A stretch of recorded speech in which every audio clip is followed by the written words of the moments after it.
Ladies and gentlemen, you're watching, yes, the Yankees Entertainment and Sports Network.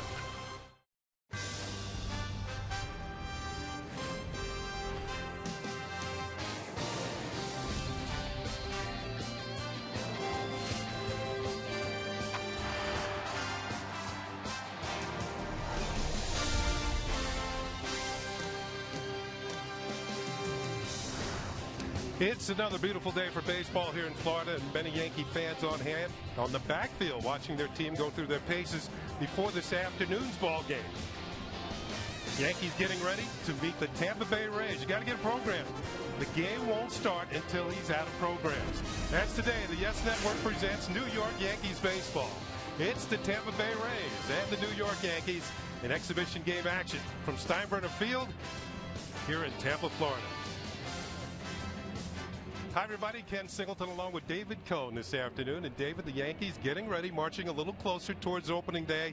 Today they're going to see the Rays. And for the Yankee fans watching on Yes today, it's their first time to see Hiroki Kuroda in uniform. And what can they expect from this right-hander? Well, he is truly a veteran pitcher, even though he's only got 4 years in the major leagues on this side of the world. But he was one of the best pitchers to come out of Japan in a long time. The Hiroshima Toyo card for 10 years. Great resume. His father was a pitcher as well, professional pitcher. He's got all the stuff in the world. He really mixes it up. Good splitter, good fastball, both sides of the plate with all his pitches. Now, David, you've been in this situation before where you have joined a new ball club. Is it important to get off to a good start? I think it's extremely important for Kuroda to get off to a good start. There was a lot of talk that he liked L.A. He didn't really want to come to the East Coast. But his entire career, Kenny, he's never really gotten run support. Going back to Japan, his career record should be much better than what it is. I think he's going to like the run support he gets from this Yankees offense. He's sure the Yankees second in all the baseball and scoring runs last year. Coming up, we've got lineups, first pitch, and baseball as the Yankees take on the Rays here at Steinbrenner Field. Spring training action coming up next here on Yes. All your life,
Game on Yes is brought to you in part by Cadillac. Visit CadillacTristate.com to find a dealer near you.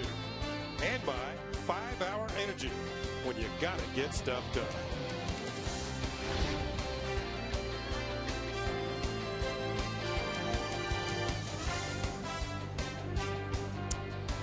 Now inside of Steinbrenner Field, it's time for this afternoon's lineups.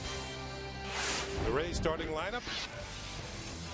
Reed Brignac will lead it off. He'll be at shortstop. B.J. Upton in center field will bat second. Ben Zobrist will be at second base.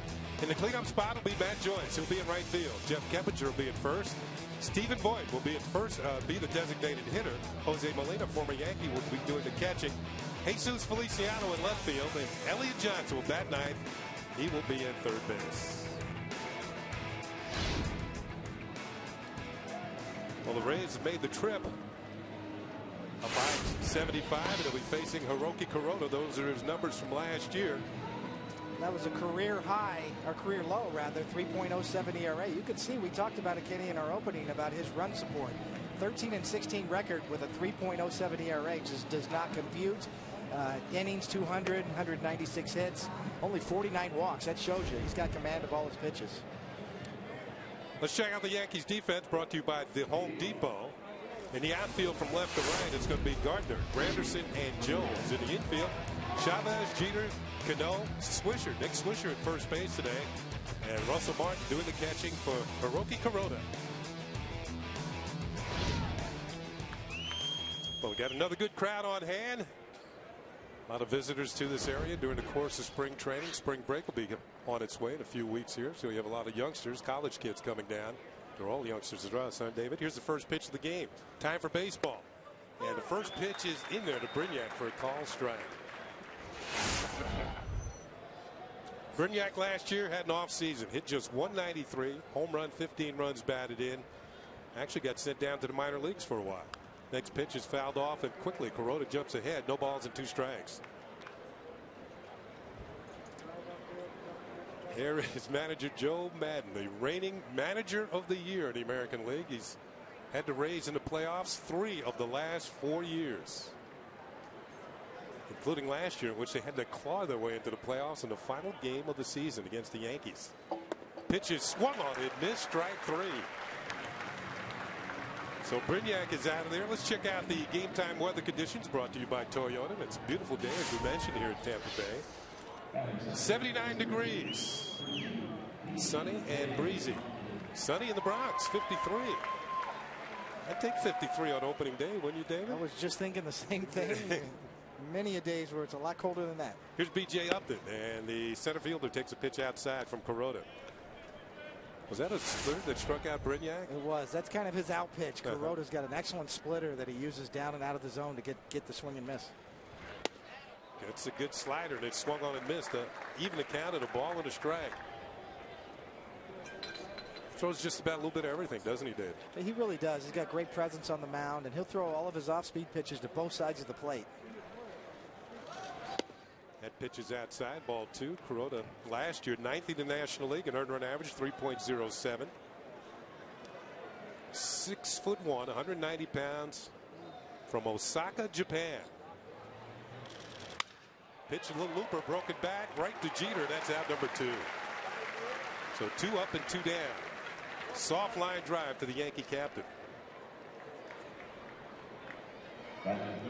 So Kuroda looking forward to that, maybe his first 1-2-3 inning as a Yankee, as he faces Ben Zobrist. Here's manager Joe Girardi, who'll be speaking to the Yankee manager in the 5th inning. Kind enough to come on with us and give us his thoughts of how spring training is going thus far for the Yankees. Zobrist taking all the way, and that is poured in there for a call strike. Zobrist, well, he's kind of gotten rid of that utility role. He's now more or less the second baseman on an everyday basis. Had a good year last year. Breaking ball here on the ground to first for Swisher. Should be an easy play as Nick races to the bag, beats Zobrist. And Kuroda has a 1-2-3 first inning. The Yankees are coming to the plate. Well, unlike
Welcome back to the bottom of the first inning here at Steinbrenner Field, and here is the New York Yankees starting lineup presented by Lexus. On the very top, the captain, Derek Jeter, is going to lead it off. Curtis Granderson will be in center field, followed by Robinson Cano. Nick Swisher in the cleanup spot this afternoon. Nick at first base. Raul Ibanez will be the designated hitter, followed by Eric Chavez at third. Andrew Jones will be in right field today. Russell Martin doing the catching, and Brett Gardner will be in left field for the New York Yankees. Sun splashed Steinbrenner Field. The wind not quite as harsh as it was the last few days, but still fairly brisk. Looks like it's blowing in, David. Good day for the pitchers. It is. Yeah. You see James Shields. He's got a new nickname. It used to be James Big Game Shields, but now it's James Complete Game Shields. He had 11 complete games last year. You look at those numbers. Opposing batting average only .217. Great ERA, 16-12 record. His 11 complete games last year not only were a team record, he outlasted most teams last year in the big leagues. He had more complete games than entire rosters. Just a real force for the Rays. The Rays defense is brought to you in part by the Home Depot. We'll take out the Rays. Jesus Feliciano, former Met in left field. DJ Upton in center. Matt Joyce in right. Elliott Johnson at third. Reed Brignac at short. Ben Zobrist at second. Jeff Peppinger at first base. Former Yankee Jose Molina doing the catching for James Shields this afternoon. So Shields coming off a great year, 16-12. And the first pitch to Derek Jeter is in there for a call strike. Shields led the Rays in wins, strikeouts, and earned run average. There's the numbers for Jeter. 327 after the All-Star break. Next pitch fouled at the plate. The count quickly goes 0-2. Jeter, of course, went on the DL last year for a while with a calf injury, but when he came back, he was ready. 338 after July 9th. Sort of coincided with that 3,000 hit getting out of the way, right? As soon as Jeter got past that milestone, he really returned to form. 0-2 pitch is down and out of the strike zone for ball one.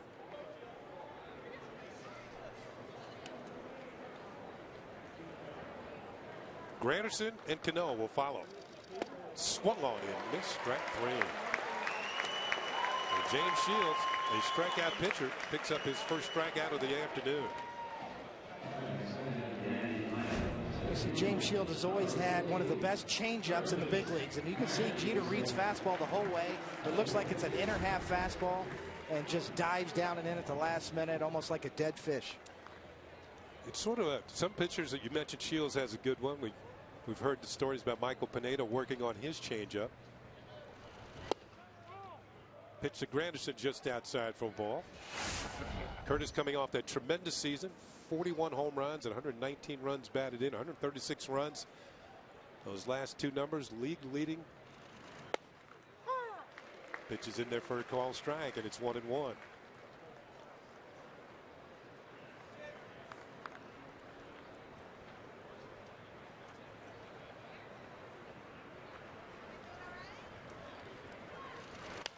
Pitch is fouled off, 1-2. Now Shields, he's had some good years in the past, but I think last year was the year when he really came into his own.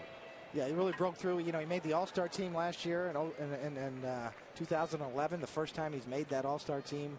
He's really come into his own. The Rays locked him up with a good contract early in his career. 2-2 to Granderson as the pitch misses the outside corner.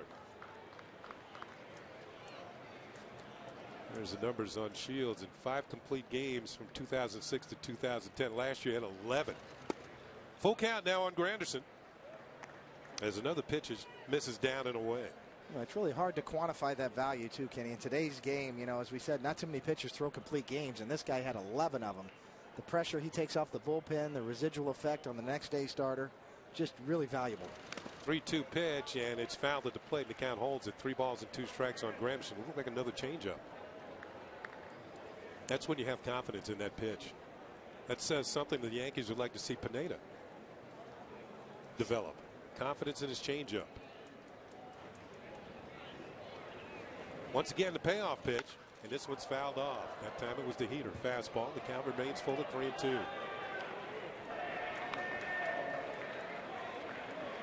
It'll be interesting to see Curtis Granderson follow up last year's just breakout season for him. What a tremendous power season, as you see right there. The first player in franchise history with at least 30 home runs, 10 triples, and 20 stolen bases in a single year. Check swing foul. That might have been ball 4. You think of all the great players the Yankees have had over the years, and nobody's been able to duplicate that.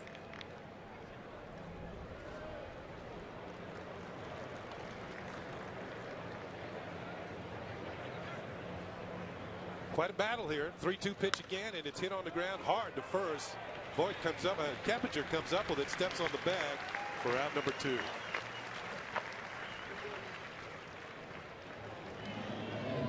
So Granderson put it in play with authority, but couldn't get it past the first baseman. So 2 up and 2 down for the Yankees. It'll bring up Robinson Cano.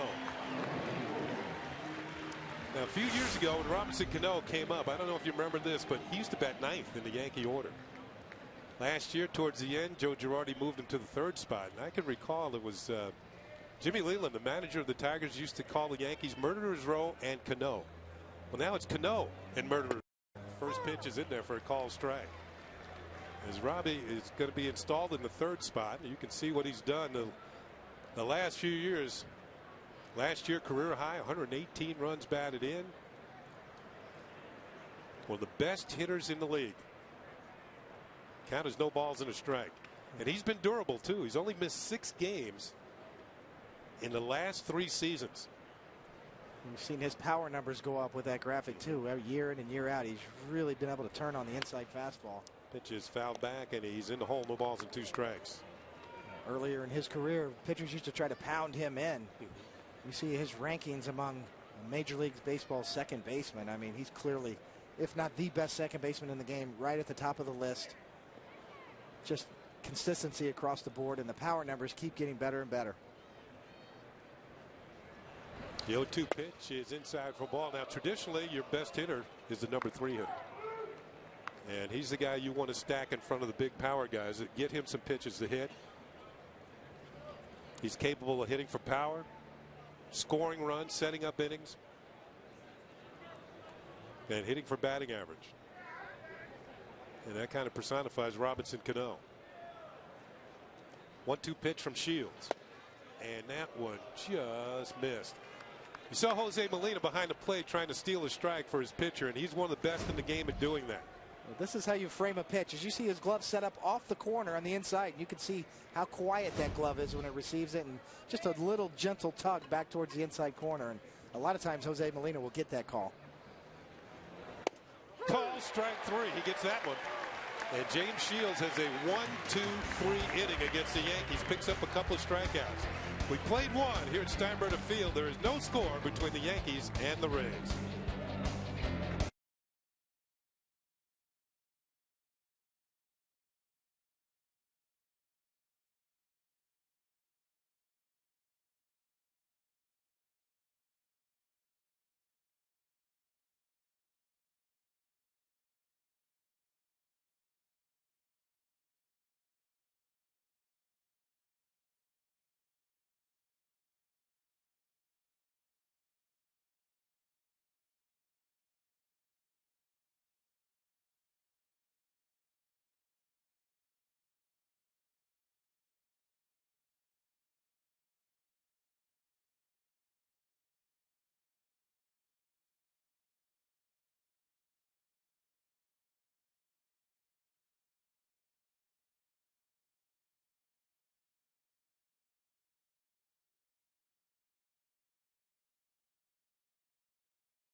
Fans, follow the New York Yankees with MLB.com at Bat12 for your iPhone, iPad, Android, WP7, or BlackBerry. Get spring training scores, stats, highlights, live audio, and more. Text @BAT to 31826 or visit Yankees.com for details. Great way to follow Major League Baseball here in spring training. Hiroki Kuroda into his 2nd inning of work and a 1-2-3 first. He'll face Joyce, Keppinger, and Vaught. here in the top of the second. You might notice the number 18 on Kuroda's back. Now Michael and I talked about this in the opening game a bit, but it is a number of honor in Japan to wear the number 18. That represents the ace of the Japanese staff as the first pitch is low inside for a ball to Joyce. Now Kuroda got number 18 from Andruw Jones, who wore it last year. Jones gave it up. We'll give you the story behind number 18 just a second. Pitch is hit on the ground to the right side by Cano and in the right field for a base hit. First hit of the game is by Matt Joyce of the Rays. And number 18 goes back to a pitcher named Tadashi Wakabayashi, who wore 18 for the Hanshin Tigers and won 237 games. As we watch the base hit by Joyce to get things started for the Rays here in a second. Now, on most teams in Japan, the ace wears number 18. You might notice when Daisuke Matsuzaka came over the Red Sox, he wore number 18. Kuroda the same with the Dodgers and now here with the Yankees. Here's Jeff Keppinger. Played some for Houston last year, first year with the Rays, and takes a pitch in there for a call strike. Now the thing about Wakabayashi, he was actually born in Hawaii, and his parents soon moved to Japan. His middle name, I should say, is Henry. So it's Tadashi Henry Wakabayashi. And that's the story behind the number 18. That pitch is in there for strike 2. So Kuroda working from the stretch for the first time. Say that name 10 times real fast. You know what? I got it written down here in front of me in big letters.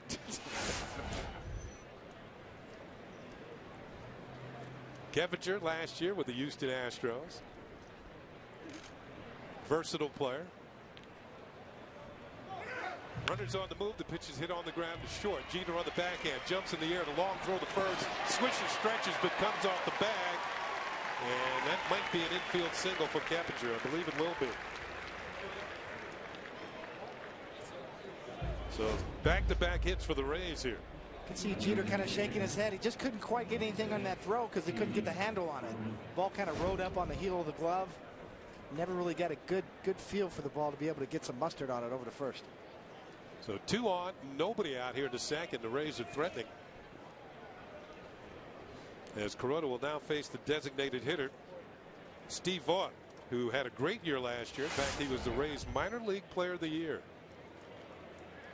That's what he did with Montgomery. He also got moved up to AAA, and he drove in 20 more runs at AAA. And takes a pitch for a strike. So 85 runs batted in AA and 20 more at the AAA level. Drove in 105 runs last year. And that's how you get to be the minor league player of the year in an organization. Those are impressive numbers. So he was pretty good in these situations. Pitches inside for a ball. Kuroda works pretty quickly. And remember, in the minor leagues, they only play 140 games. So it's you got to drive in over 100 runs. You've had a big season in the minors. You're riding the buses in AA as well. We had a chance to speak with Larry Rothschild, the pitching coach, before the game, David. And, he was talking about Kuroda. Pitch is lifted foul, twisting foul and into the seats. And the count moves to a ball and 2 strikes. Very interesting what he had to say. Well, there's a certain comfort level with Kuroda on the mound. You know you have a veteran pitcher, but you also know he has outstanding control. He's not going to beat himself. He knows how to pitch. He likes his fastball. Managers and pitching coaches love that because there's game in and game out. You know what you're going to get. You know what to expect. 2 on, nobody out for the Rays here in the second.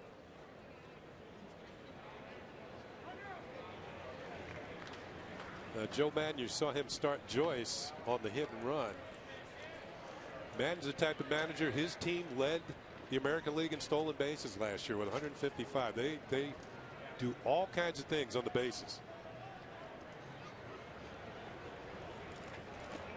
Good stop by Martin behind the plate. The count evens at 2 balls and 2 strikes.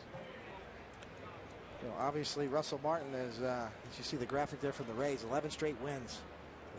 Seasons rather, with 100 or more stolen bases. Angels also longest current streak. You know that says it all. That's what you're talking about, Kenny. But Russell Martin and Kuroda have a history, obviously going back to the Dodgers. Martin, the former Dodger catcher, so that's also a big help for Kuroda. There's a real comfort level between Martin and Kuroda and a history there. Jose Molina on deck.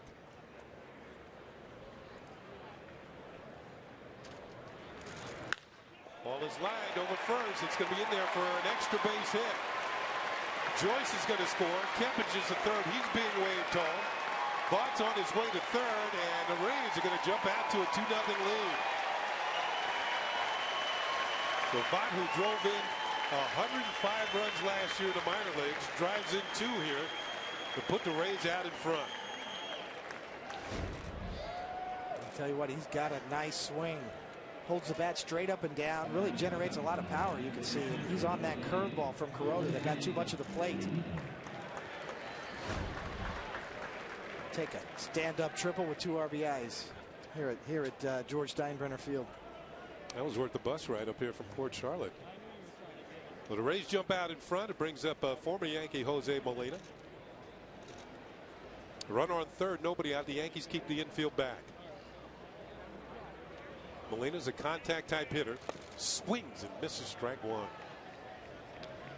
Molina last year with the Toronto Blue Jays, the Rays signed him as a free agent. Now, the Rays do have a battle for the backup catching role. Molina is expected to be the #1 catcher. Pitches outside for a ball, but he's never had a season where he's had more than 300 at bats. So the backup catcher is going to have a big role on this team. You know, they say they want him to catch 100 games. I think 90 would be good. 1-1 pitch. Hit on the ground by Kuroda to Cano. Vaught's going to score from third, and Molina's going to pick up a run batted in. It's 3-0 Rays.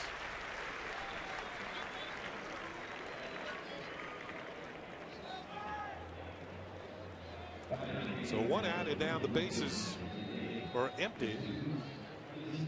Jesus Feliciano, non-roster player, will face Kuroda.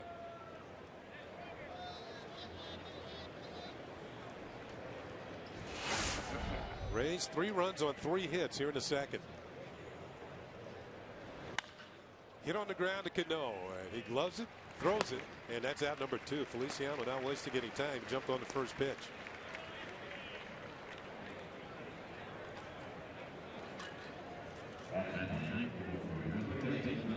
Now, David, this is the first time through for pitchers.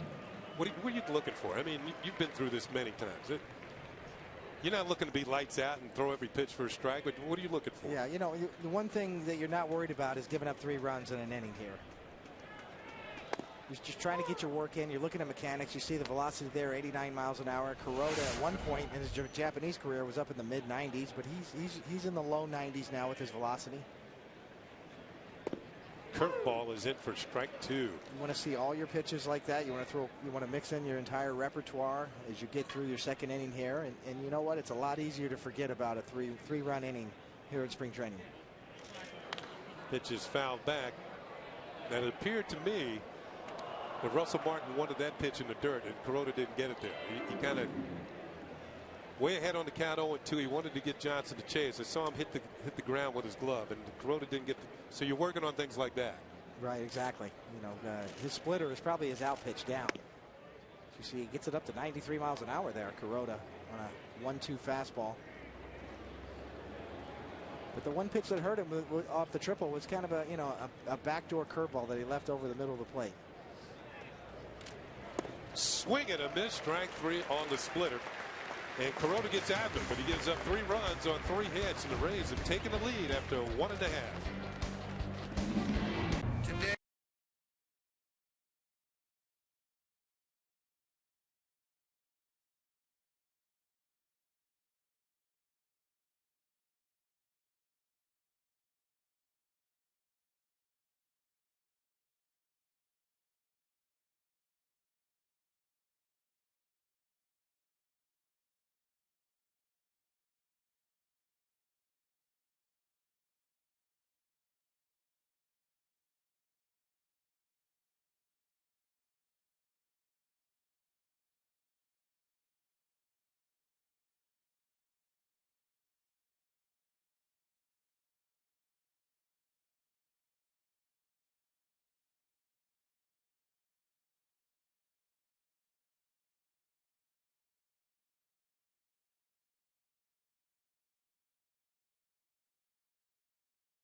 Well, Friday afternoon, the Yankees continue to tune up for the 2012 campaign when they host the Atlanta Braves here at Steinbrenner Field. Complete coverage on Yes.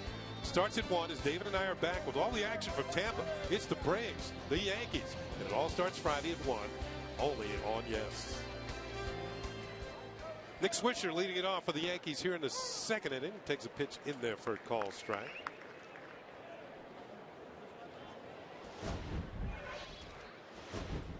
Facing James Shields, who had a 1-2-3 first inning. Yankees down 3-0. Swisher led the Yankee regulars last year with a .374 on-base percentage. Go along with 23 homers. That pitch is a little bit low for a ball. Swish got off to somewhat of a slow start last year, but then really heated up as the season moved along.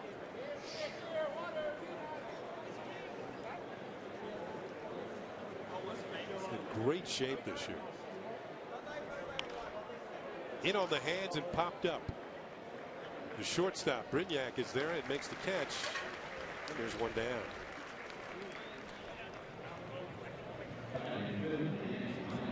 Those are type of bats that you forget quickly, too. Sometimes you get back to the dugout and your teammates will say, ball's not carrying today. And these guys are supposed to be your friends. Here's Raul Ibanez. Signed by the Yankees as a free agent. You can see his numbers: 20 home runs, 84 runs batted in. That was with the Philadelphia Phillies. Run producer over his career. The Yankees feel his left-handed bat could do some damage at the big ballpark in the Bronx, Yankee Stadium.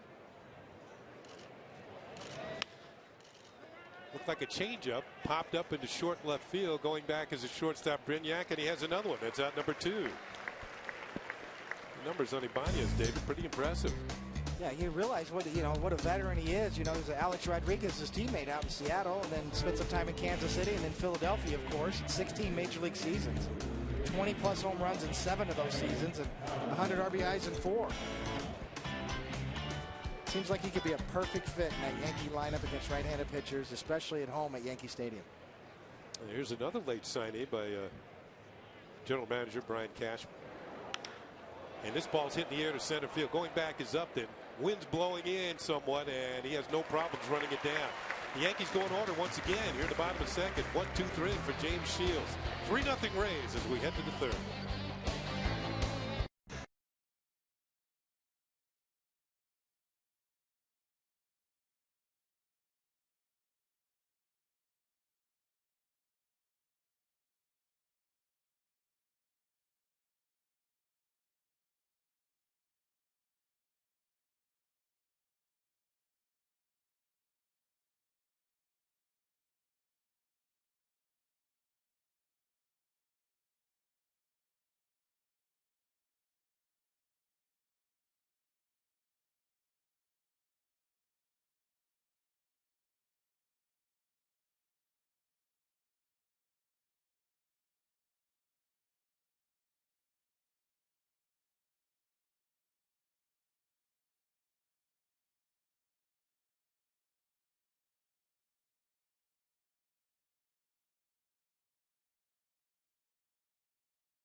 Hiroki's a true professional, very respectful, great teammate, but he's a tough competitor. He doesn't cave in either. And I think that's the reason why he's been so good for so long. I mean, he's 37 years old and he doesn't show any signs of slowing down. So I'm really excited to have him here. Yankee catcher Russell Martin on Hiroki Kuroda. And Kuroda now out of the ball game as the Yankees bring in a new pitcher. Rafael Soriano making his spring debut, and we're going to bring in Jack Curran. Welcome, Jack. To be here, Kenny. Now you're going to get a chance to talk to Kuroda a little bit later on here today. Well, I'm going to ask the questions, and then with the help of the interpreter, Kenji Nomura, we'll get some answers out of Hiroki. Line drive base hit for Reed Brignac as he starts it off here in the third inning against Soriano, his former teammate. The Rays have their hitting shoes on today. Bring up B.J. Upton. Now, Jack, what did you think of Kuroda's outing today? I thought it was interesting, Kenny. Before the game, Russell Martin said to me his swing and miss pitch is the splitter, and we saw that a couple times. Yeah. We saw that with Brignac. We saw actually the first batter he faced and the last batter he faced, Elliott Johnson. And Martin said when he has that splitter going and when he has a two-seamer to right-handers going, he said this guy has perfect game stuff. Now, I have a perfect game pitcher to the left of me here. I stopped Martin. I said, wait a second. Perfect game stuff? And he said, seriously, when he is on and he is that good with those 4 pitches, that's the kind of guy he can be. But he also said, listen, there are times where his slider is flat. There are times where his curveball doesn't have as much bend as it should. And that's where I really have to work on him. Ball is popped up behind home plate. Russell Martin battling the wind, and he's going to run out of room as the ball is up against the screen.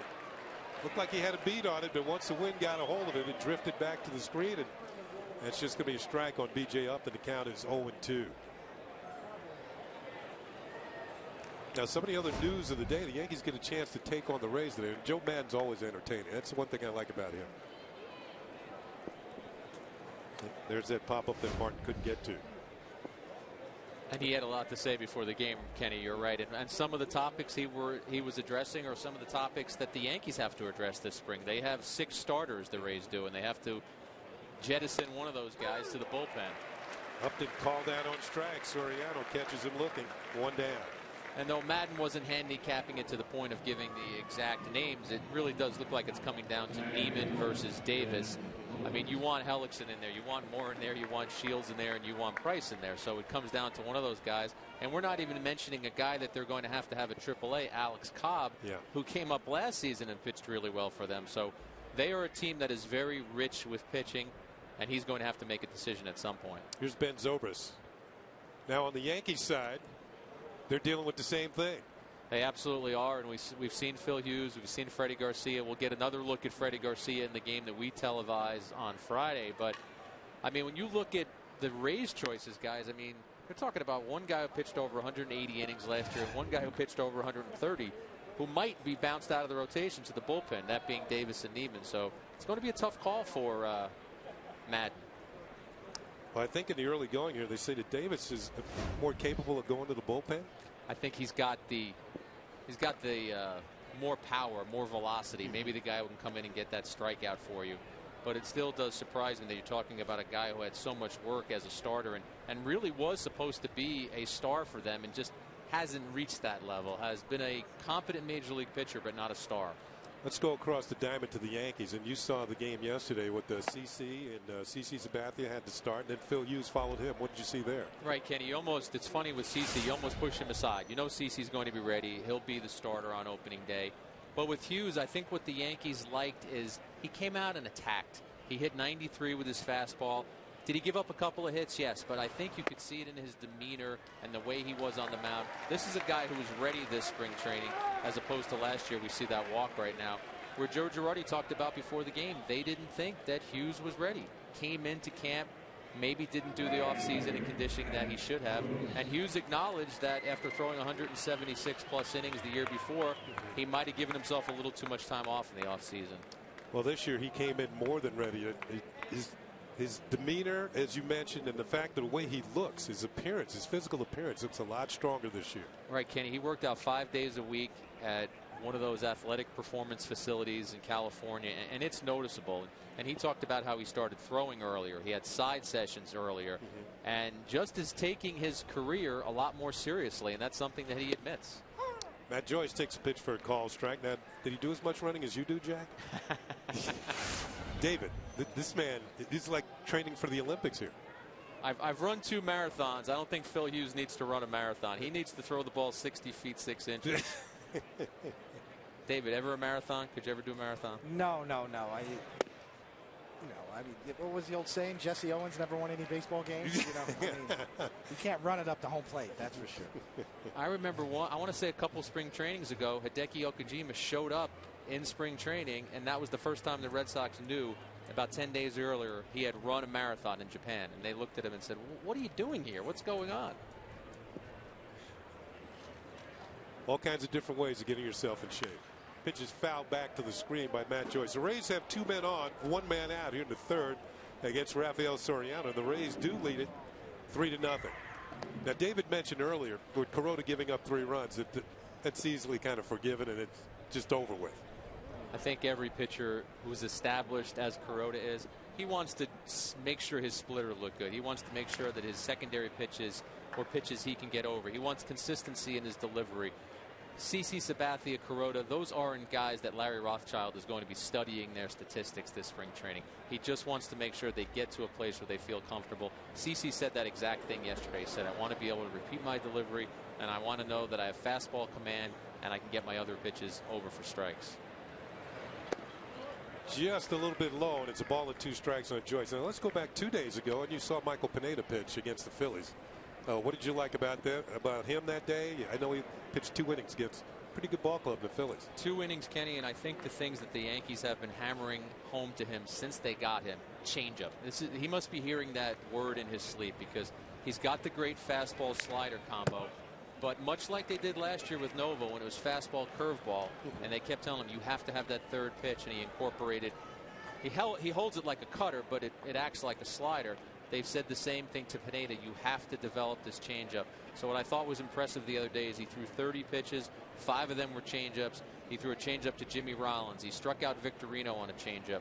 He threw a changeup to Tomei that he fouled back. And this is a guy who threw about 6% changeups last year. So for him to introduce that pitch as much as he did, I think that was a good sign for the Yankees. Yeah, not only throwing the changeup to Jim Tomei, but he blew him away with a high fastball. That his velocity didn't really get up to what it's going to be, but it was still pretty darn good. Right, he could probably hit 98, averaged about 95 last year, but Joe Girardi said, listen, we had him at 92. I asked him that by the batting cage yesterday. He said, we expect that as the spring wears on and he throws more and it gets even warmer and warmer, that he expects that Pineda's velocity will go up. Now the count is full, 3-2 with 1 out. We'll see if Joe Madden has his runners on the move. He's got Brignac at second and Zobrist at first. Runners with some pretty good speed, and he's got a decent hitter at the plate, Matt Joyce. The Rays are already up 3-0. Runners go. The pitch is fouled on the ground. The Rays are very aggressive on the bases. That goes back to their days of Carl Crawford, who now, of course, is in Boston. But they have a good replacement for him and Desmond Jennings, who's not here this afternoon. Right, Joe Madden said he was just giving him a day off. But Jennings, if you look at the numbers last year, when they called that kid up, I mean, from the point he came, they were 15 games over 500. So he was a big part of the engine that got them over the hump and got them in the postseason. And the obvious comparison is made to Carl Crawford. He has said he doesn't like it, but I see the comparison. Runners go again. This is pop foul. Chavez over near the stands, and this ball is going to drift back into the seats. He may not like it, but he's the reason they let Carl Crawford go, because they knew they had Desmond Jennings ready to go, and it was time for him to get a shot, and that's why Carl Crawford's in Boston right now. Yeah, Jennings did steal 20 bases in 27 attempts. Not Carl Crawford. Like, remember, he wasn't up the whole year. He only played 63 games. I think the Rays were surprised that he hit 10 home runs in 63 games in the big leagues and 25 overall for the season. And I should have mended that, guys. This comes from a Mark Topkin article in the Tampa Bay Times today. He said he gets a little tired of the comparison, but he's honored by it. Swing and a miss. The throw to third. Not in time. Brignac beats the tag, and it's going to go as a double steal as Zobrist heads down to second as Joyce strikes out for out number 2. Soriano earned that strikeout with about 12 pitch at bat. Strike him out, throw him out. Chavez, the former Gold Glover, at third, and you could see it was not a strike him out, throw him out, rather. He's easily in at third. Backdoor slider. Good pitch by Soriano and a long at bat. So 2 outs and 2 on, and Jeff Keppinger at the plate now. The Rays threatening again here in the third inning. They scored 3 in the second. That pitch is low and away for a ball.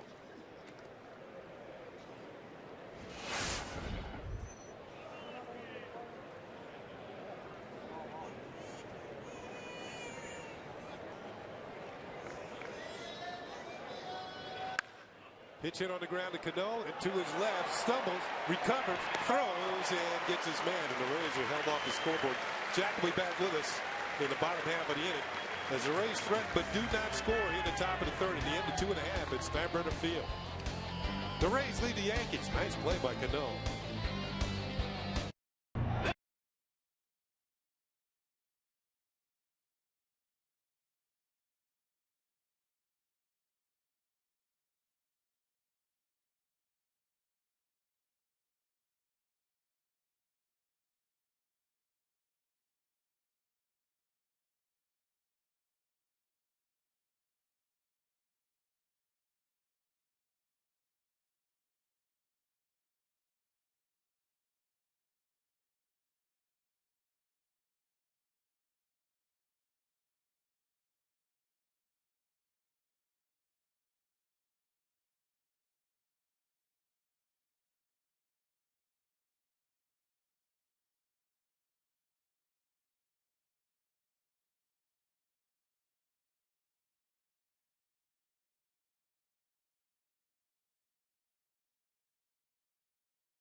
Joe Madden and the Rays out in front of the Yankees by a score 3-0 as we move to the bottom of the third. Joe Madden has a new pitcher coming into the game. It's Burt Badenhop.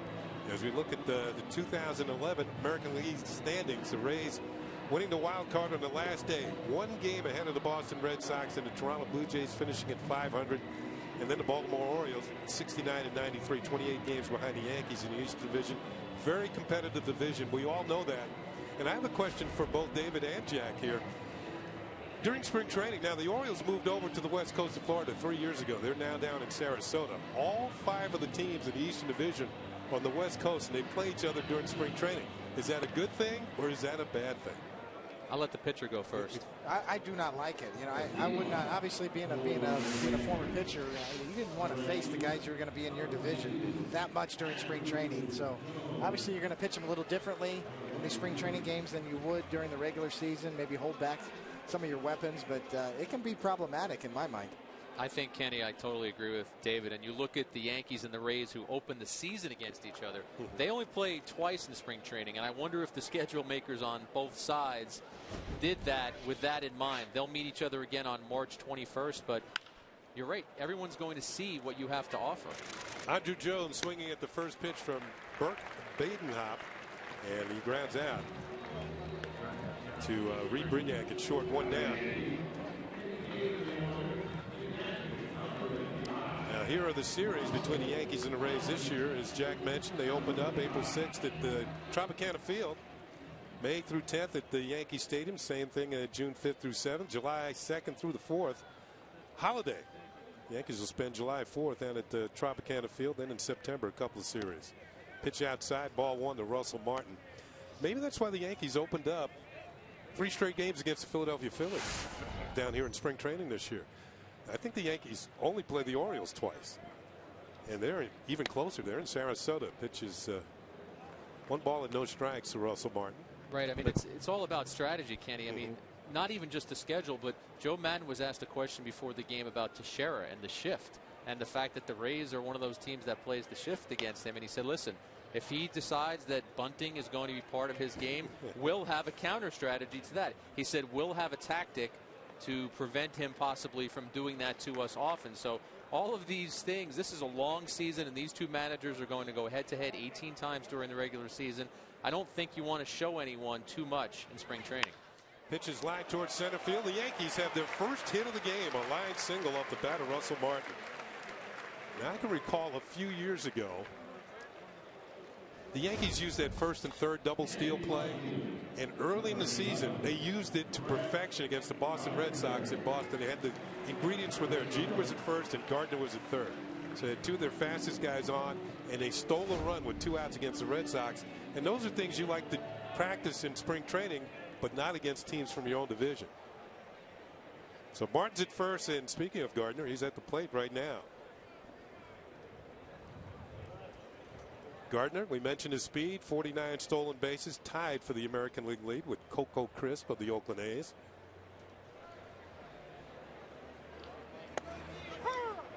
Pitch is in there for a strike to Gardner. I had that quick look back at the umpire. This number's from last year. Kenny, I spoke to Gardner this morning about bunting because he has been working after workouts and things like that. He's been working with Dwayne Wise, the non-roster invitee, the outfielder who is a very good bunter. And he said it is something he definitely wants to incorporate into his game more. He was kind of giving me a little bit of his strategy, how he watches the way pitchers will fall off the mound. And if he sees a chance, and he did end up with 13 of those bunt hits last year, if he sees a guy falling more towards third base and he thinks he can sneak it between the first and the second baseman, and it's kind of a neat drill that they do. They put a bucket, a white bucket, where they want him to bunt the ball, and it's usually right on the lip of the grass between first and second, so that the pitcher can't get it, the first baseman has to go to get it, and he can lay that bunt down there. But Gardner, after giving me this entire description, said, you know what, I could do it in practice, do it off a hitting machine for hours. Yeah. He said, until I am successful at it consistently in games, there's always going to be a part of him that holds back a little. Yeah, there's a reason why Juan Pierre is at the top of that list with 18 bunt base hits. I think that's what the graphic said. But Juan Pierre, we went to a series in Chicago last year as the runner's on the move, and Martin's going to be in there with a stolen base. Juan Pierre came out every game of the series early and worked on his bunting. And you think of Juan Pierre, that's a big part of his game, along with being the active stolen base leader. And now he's trying to catch on with the Philadelphia Phillies. Well, just the threat of bunting with a speedster like Gardner can change the whole defensive alignment. The third baseman comes in, the first baseman's got a pinch, infielders have to play, the second baseman's got to be ready to cheat. So you really could steal some hits otherwise as well. Pitches bounce foul. Kenny, I once asked Pierre about his bunting, and he said the toughest thing that a lot of speedy guys have to understand is you have to get the ball down before you start moving out of the batter's box. He said too many guys think it's a movement and bunting at the same time. And I ran that past Gardner this morning, and he said, yes, and that's easy to say. He said, but when you're in the batter's box, you want to go. So the idea of bunt and then go, you have to trust your speed and the ability to put the ball down. Call strike 3. Brett Gardner caught looking, and he didn't like it. Gardner's had some looks back for about 2 or 3 pitches in this sequence. Once again, Jose Molina with an excellent frame job. You know, it's interesting you mentioned that because Joe Madden over the winter, well, he admired the way that Molina, shifted some pitches into the strike zone for his pitchers over the year, but now he's got him on his team. And he's going to be the beneficiary of that. You see the smile on his face. That is the 3rd Yankee to strike out today. Molina was in Toronto last year. Pitches outside of Jeter for a ball. Well, it runs in the family, Kenny, because Russell Martin told me that Yadier Molina steals more strikes than any catcher in Major League Baseball. He said, I don't often look up to a lot of other catchers. He said, Yadier, he just takes low pitches that are balls, and he said he figures out a way to convince the umpire that they're strikes. High chopper towards second for Zobrist. And that's going to be it. We want to thank Jack Curry. Jack will be busy. Got some interviews coming up a little bit later on in the ball game. At the end of 3, it's the Rays 3 and the Yankees nothing. Thanks, Jack.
Up and tonight, all-star point guards collide as Darren Williams and the Nets host Chris.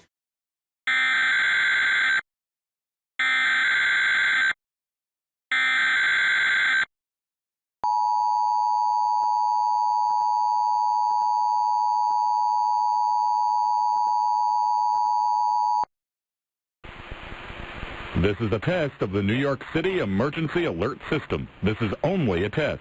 If this had been an actual emergency, the test alert tone you just heard would have been followed by official news, information, or instructions. This concludes this test of the Emergency Alert System.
A team that needs offense.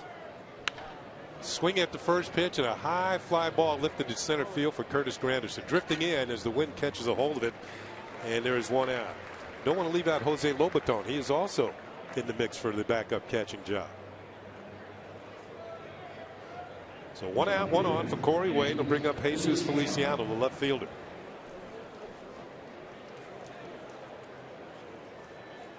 The real battles on the Rays are the backup catching job and the shortstop job. They've got a solid pitching staff. And it's not like the old Devil Rays where just about every job was in contention during the course of spring training. These guys have a very solid team. Feliciano takes a pitch for a call strike. They have been in the playoffs 3 of the last 4 years. Also, who's not here today, but they brought back Carlos Pena to play first base for him this year. Hit on the ground towards the middle. Jeter has it. Steps on the bag. There's one. To throw the first is in time to complete the double play. And the Rays are gone here in the 4th inning. They pick up a hit, but nothing else against Corey Wade. At the end of 3.5, it's 3-0 Rays.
The Yankees have for the 4th inning with the Rays on top. They've out-hit the Yankees 5-1 in the contest. And Granderson, Cano, and Swisher for the Yankees here in the 4th inning to face Burke, Baden-Hopp, who worked last inning, picked up a strikeout, gave up a single and a stolen base to Russell Martin. And he's got a chance to be in the Rays bullpen this year. Yeah, Baden-Hopp, the former Marlin, came over in a trade. Not far to go, Miami to Tampa.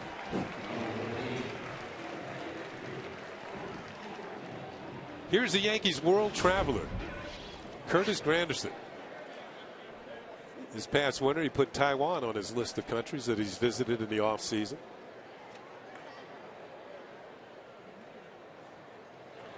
First pitch is in there for a strike. He went over there with a Major League All-Star team. Robinson Cano was on that team. Curtis has also been to China, New Zealand, South Africa, and Europe. His passport gets a workout. And he usually is traveling for Major League Baseball. An ambassador for the game during the offseason.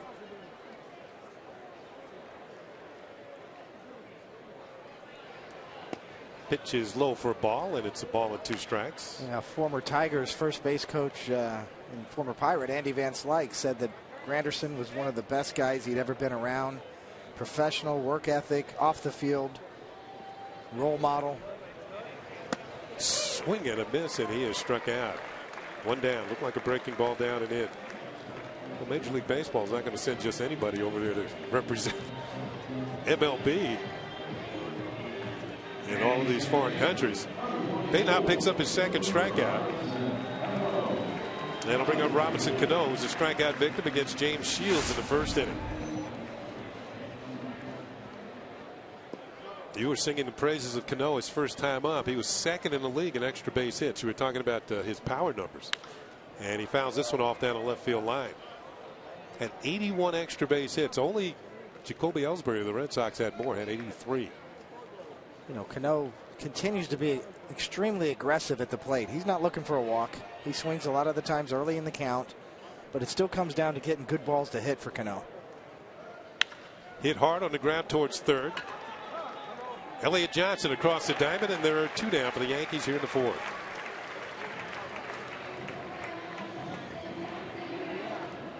See, Robinson Cano doesn't walk a lot. He doesn't strike out a lot. Puts the ball in play, but when he gets good pitches to hit, he drives them. So 2 down, nobody on for Nick Swisher. Swisher in the cleanup spot this afternoon. Popped out to short his first time up.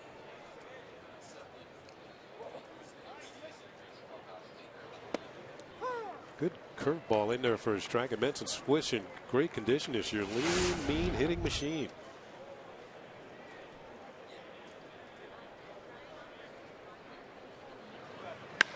Pitch is hit in the left field, hit pretty well. On the move is Feliciano. He can't get it. The ball 1 hop off the wall, and Swisher going to be into 2nd with an opposite field double. You keep throwing it out there, you got to go get it. So the Yankees' first extra base hit of the ball game goes to Nick Swisher. This is the jet stream here in Tampa. The wind's blowing out. You see the curveball, a little too much of the plate. Swisher keeps his hands back, and that's an excellent piece of hitting when an off-speed pitch like that gets hit hard the other way. There, Swisher's hands back, the foot's down. Drive a slow curveball the opposite field. Gets a little help from the wind. So the Yankees with runners, with a runner in scoring position, and Raul Ibanez comes to the plate. Ibanez has driven in 1 run this spring. He drove in a run in the opening game of spring training against the Phillies over in Clearwater. I thought it was interesting, although he's played for the Phillies, been very productive the last few years. The Philly fans are tough. They were booing him.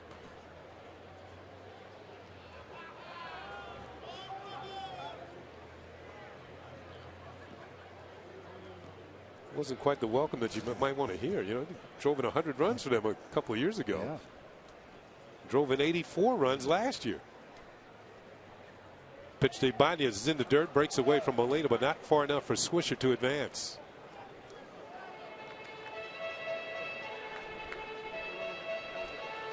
There's the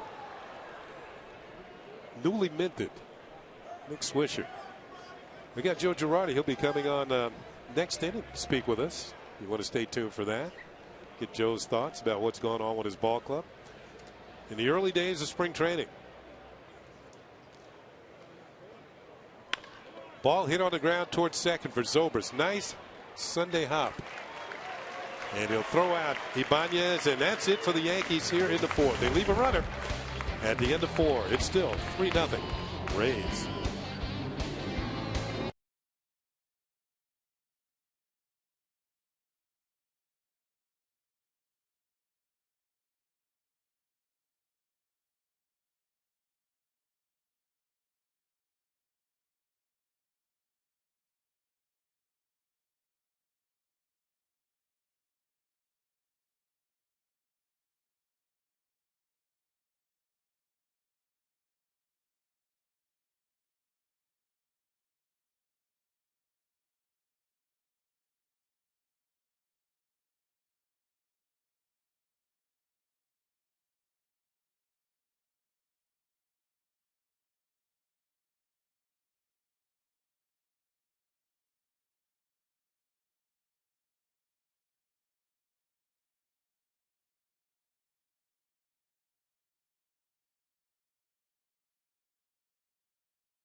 On our Audi scoreboard, the Rays lead the Yankees by a score of 3-0, and kind enough to join us here in the top of the 5th is the manager of the New York Yankees, Joe Girardi. And Joe, I guess we'll start right away with your pitcher, Hiroki Kuroda. First time seeing him. I thought he threw the ball well. I know he gave up the runs. I don't get so concerned about that, but I thought he had good velocity today.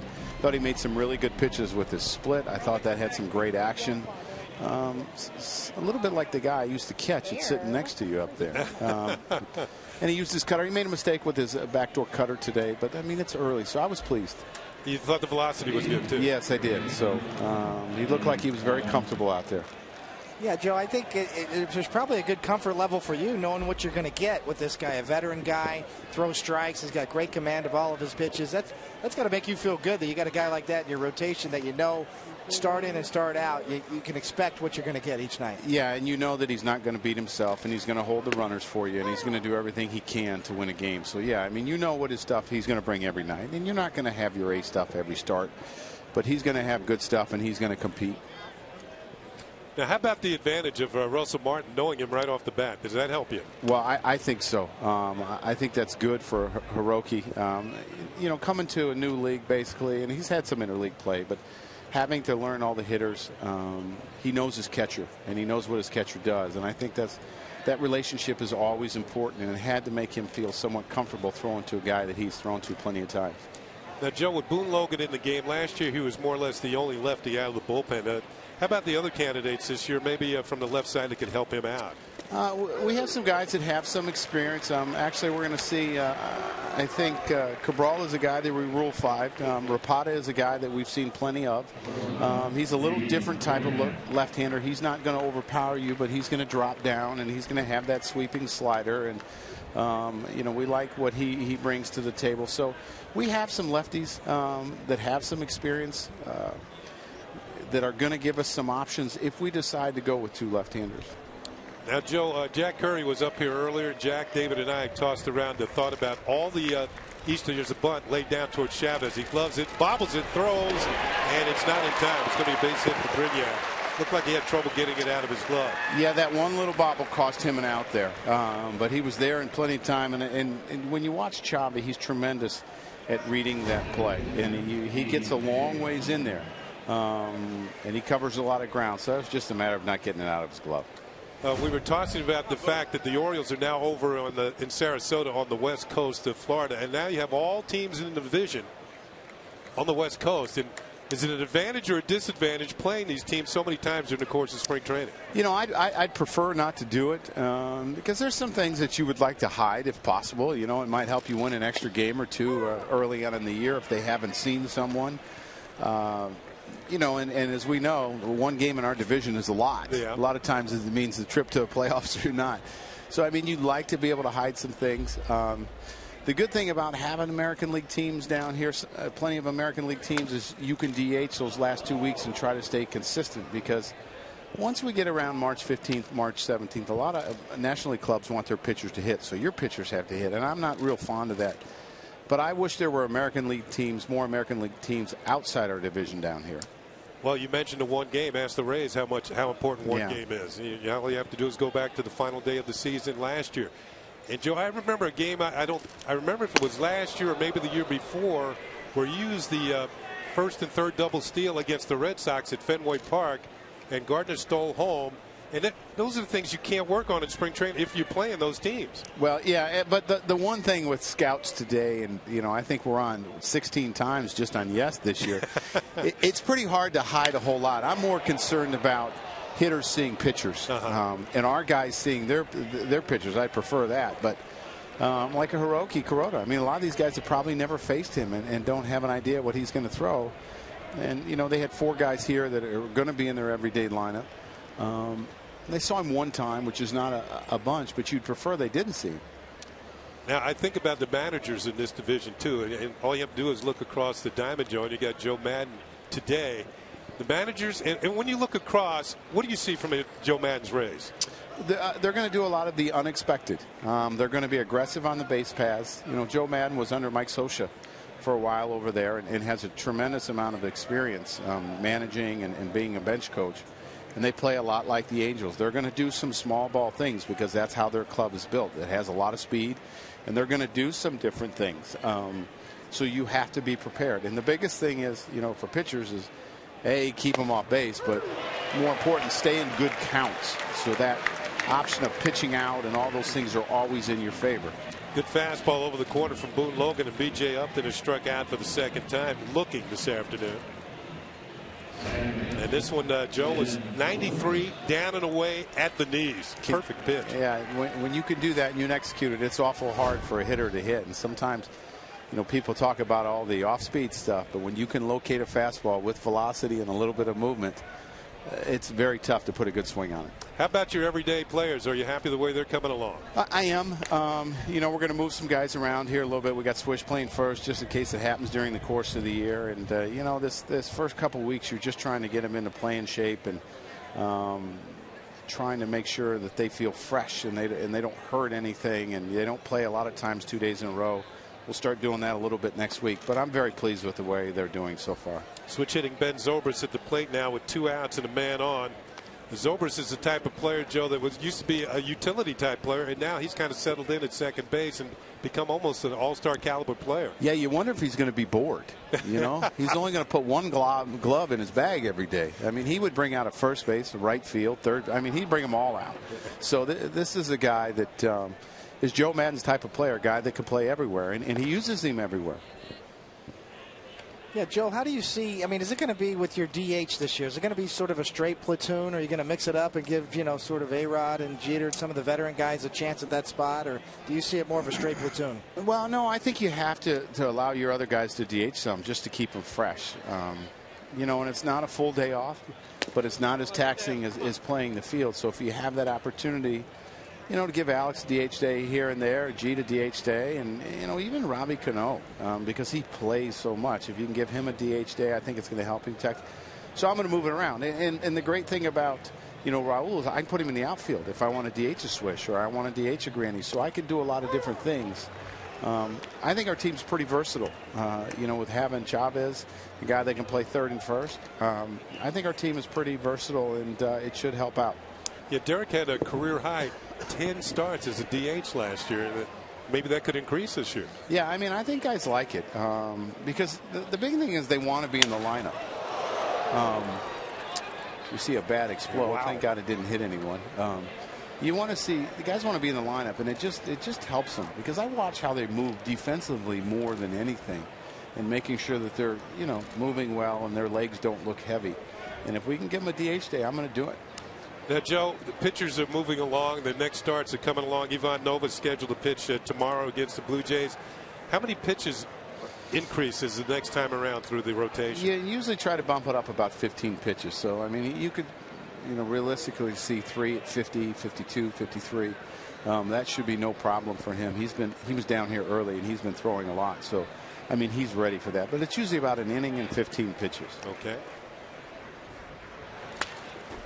Joe, any young surprises in camp that we haven't heard about? I know we've talked about Banuelos, and some of the young pitchers and Betances, but who has impressed you so far? I know it's early, but maybe a young name that Yankee fans haven't heard or want to know about. Well, Zolo Amante has swung the bat extremely well. I don't know, he's got 5 or 6 hits already.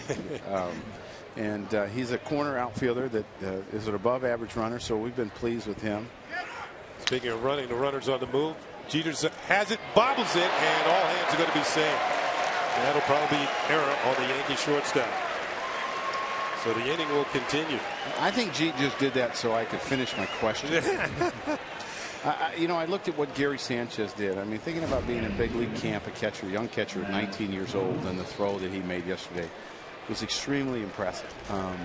Blocked the ball very well yesterday, and I'm trying to remember my first big league camp at 22, 23 years old, and I was I was nervous. There's no doubt about it. This kid's only 19 years old, so I don't know if he doesn't know any better or he's just got nerves of steel.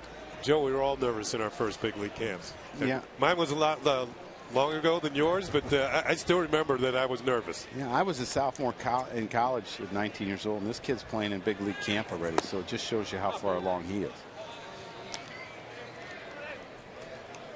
You talked about the young guys. David asked you a question about the young guys. Let's go in the other direction now. Mariano Rivera. Is that the old guy? Yeah, well, I didn't want to say it. Let me throw one other name out there that was really impressive to me, and that was Brett Marshall, who threw yesterday. Okay. Very heavy sinker, up to 95 miles an hour, good changeup and a decent slider. So I was impressed with what he did yesterday. But we can go back to the old guy.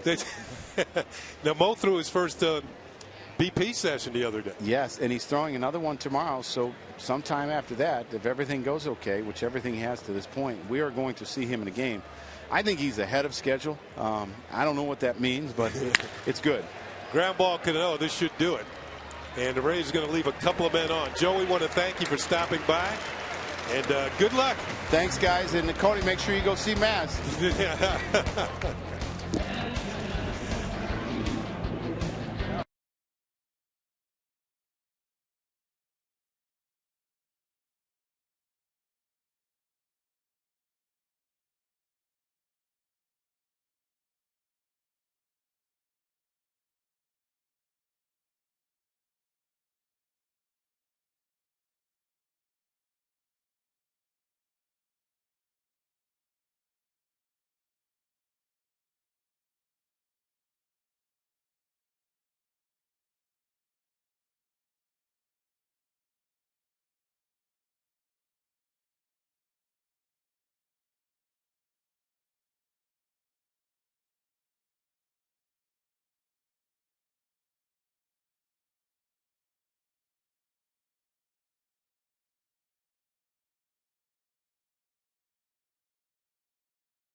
scoreboard. Right now we're going to kick it down near the Yankee clubhouse where Jack Curry is standing by with a guest. Jack.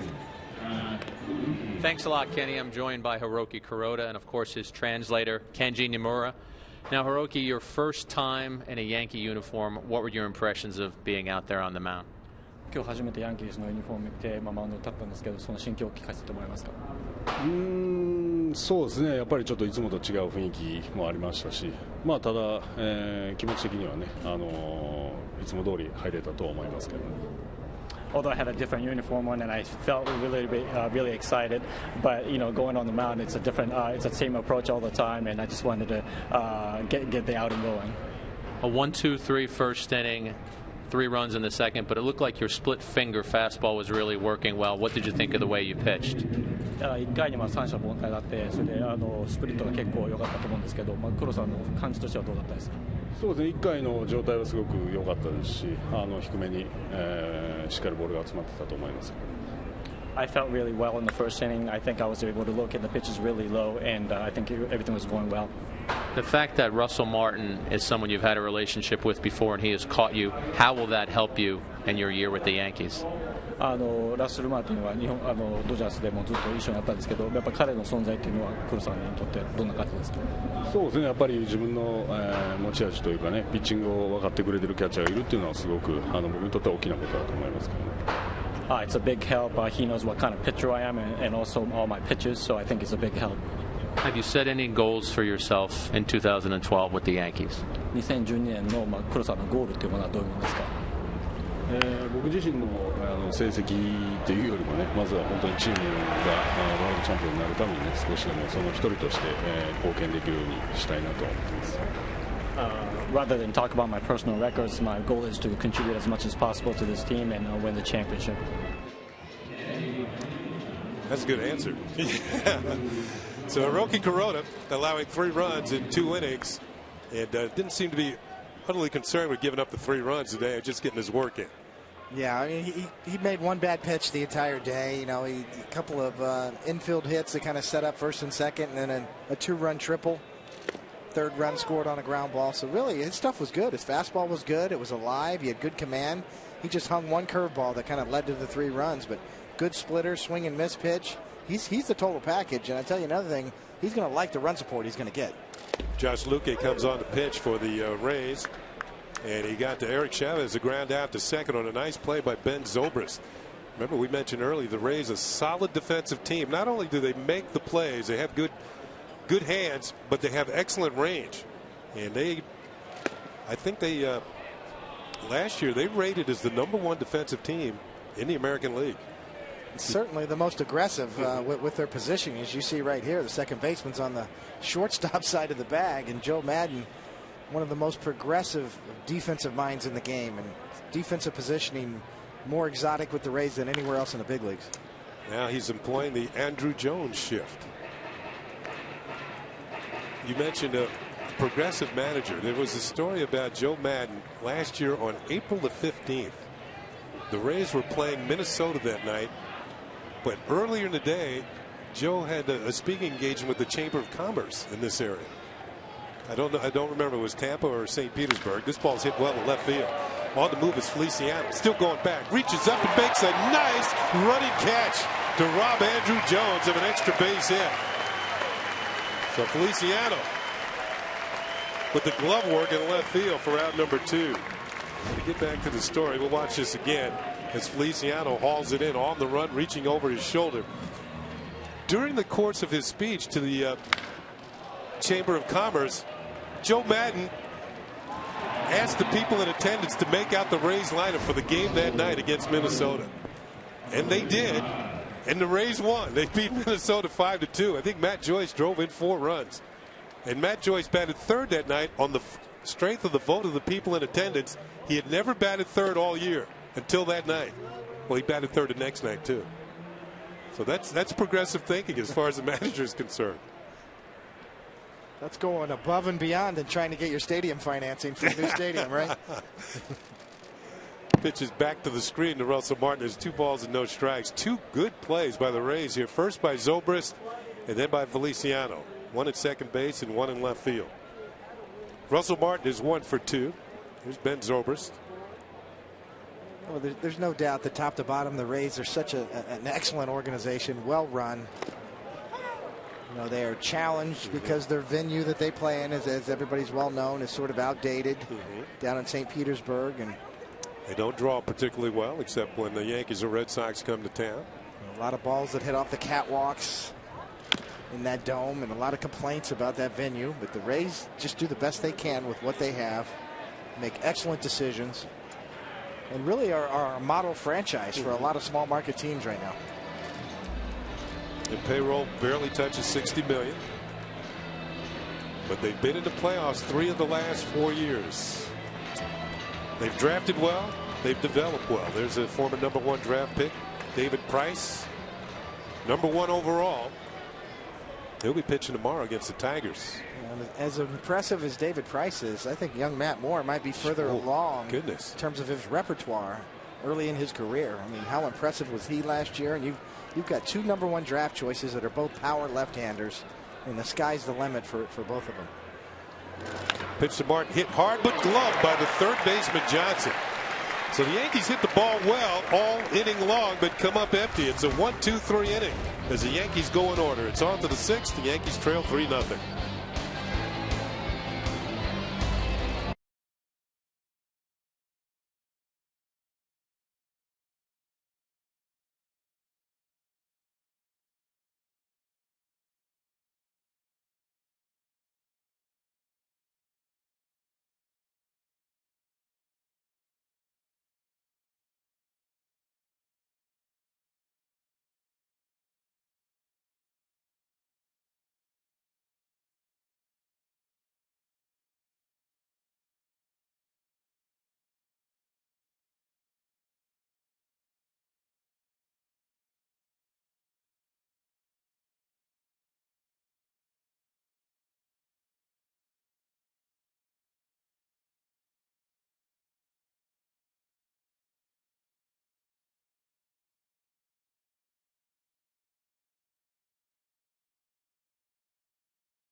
Highlights from today's ball game, along with excellent musical backing.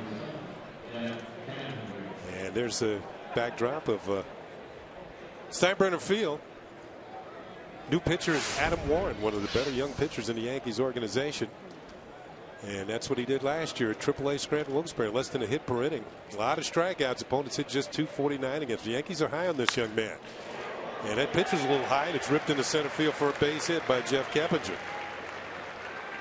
So one of those chuck and duck type pitches as Warren gives up a single. The Rays have out hit the Yankees 7-2 now. And I'll bring up Steve Vogt, first baseman. Or I should say the designated hitter. He's had himself a good day. He's 2 for 2, driven in a couple, scored 1. Yeah, he's opened some eyes. You know, his great minor league numbers we mentioned before. Curveball, a little low for ball 1. Before we go a little further here, wish a happy birthday. Big time Yankee fan Larry Gallagher lives out on the island, St. James, Long Island, turning 70 today. So happy birthday to Larry. Hope you're enjoying the game. I know you're hoping for the score to change. Inside for ball. The throw down to first. And Keppinger scrambles back in there.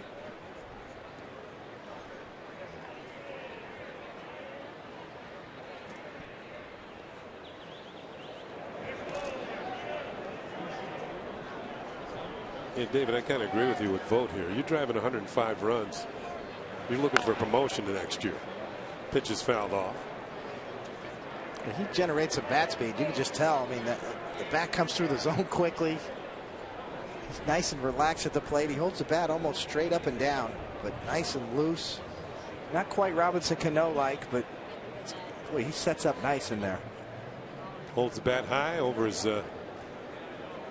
left ear. Hit hard back through the middle and on into center field for a base hit. Keppinger round second. He'll hold on there. So back-to-back singles for the Rays to get it started here in the 6th inning, and Vogt is now 3 for 3. Vogt's getting out the vote. It is election season, and he wants to make this team. It's in his favor so far. I will say that. He's leader in the clubhouse. On through the legs of Warren and into center field. So 2 on, nobody out. And Jose Molina will get his 3rd at bat. Molina's grounded to second and fly to center field. Now the Rays didn't re-sign Johnny Damon, which kind of surprised a few people. Johnny had a decent year last year, but they went out and signed Luke Scott, the former Oriole, who's coming off shoulder surgery, not ready to participate in spring training games as of yet. But Luke Scott more or less be the DH. Here's the bunt, and it's a good one. Warren off the mound, throws the first. The sacrifice is successful as Molina gets the job done.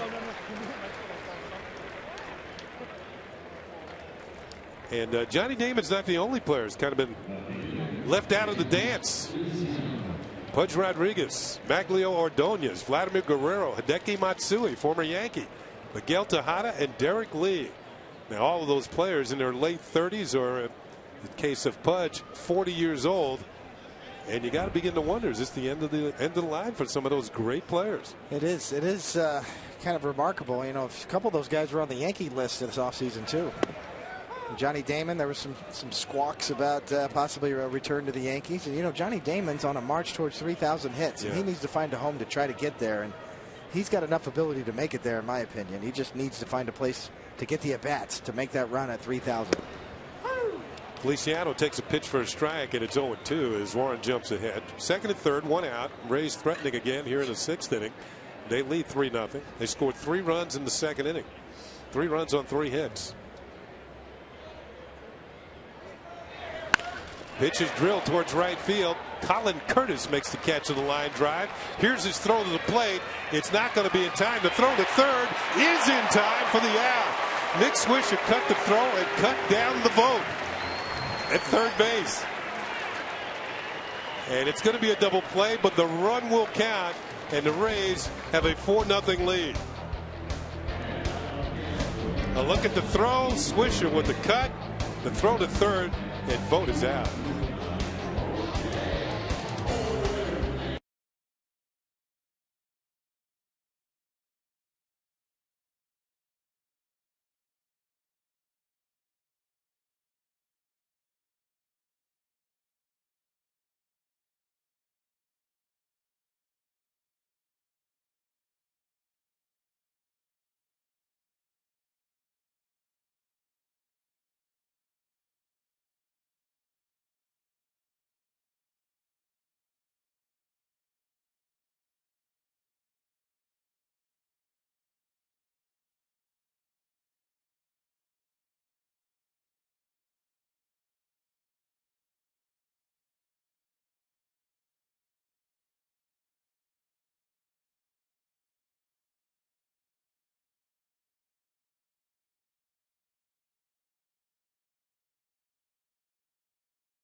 Game on Yes is brought to you in part by Chevy with a full line of award-winning models. Find out more at ChevyOffers.com.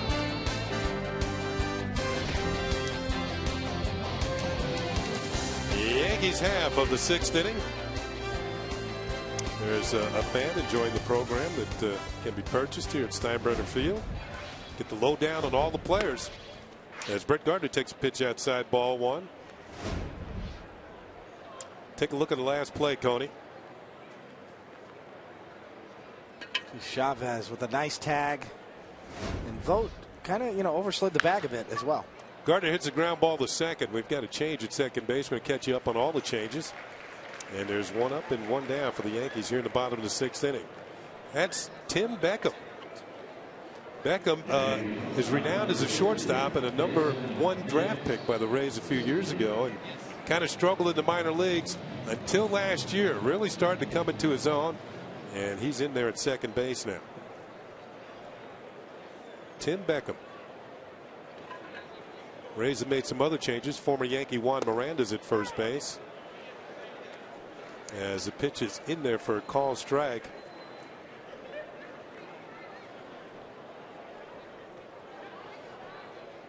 To Jason Nix, who took over at shortstop for Derek Jeter. And Nix takes one high for a ball. So Jeter was 0 for 2 while he was in there. Struck out and grounded to second.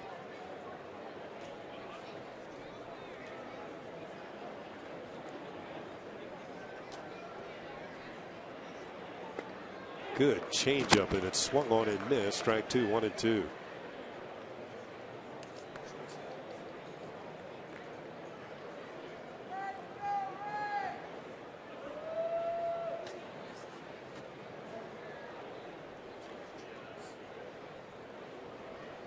One-two pitch on the way, and it's high and inside. That'll level the count at 2 balls and 2 strikes. I mentioned Miranda at first. Beckham at second. New shortstop as well, Hack Ju Lee, who came over in the Matt Garza trade from the Cubs organization. And the Rays high on him as well. They feel he's going to be an excellent shortstop. Pitches fouled back. There have been some other changes. We'll try and pass them along to you. Spring training games in that regard can be very challenging.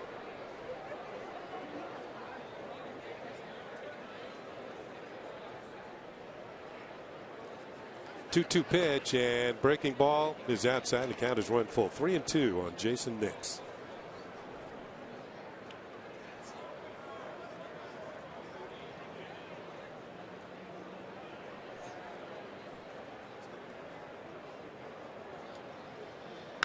Pitch is hit well, but foul. Nix out in front of a fastball. Get a good look at the crowd here this afternoon. There's not many empty seats here at Steinbrenner Field. Fans enjoying the weather. Maybe not enjoying the scoreboard. Yankees down 4-0 here in the bottom of the 6th inning.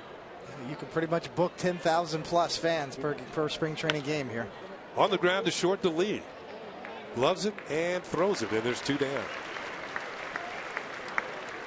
Fans, 2012 New York Yankees season tickets are on sale now. Benefits include savings off game day ticket price and postseason benefits. Season ticket plans are available on both full season and partial season basis. Start at $90 with the 9-game value plan. Buy your season tickets today. Call 212-YANKEES or log on to Yankees.com. Here's Curtis Granderson. Granderson's 0 for 2. He's grounded out and struck out. Swings at the first pitch and lines it foul into the seats. Tough souvenir right there. We're going to check out all the changes for the Tampa Bay Rays here in the 6th inning. Brandon Guyer's in left field. B.J. Yuppin's out of the game. Morrison's in at center. Kuhn is in right. Pitch is high.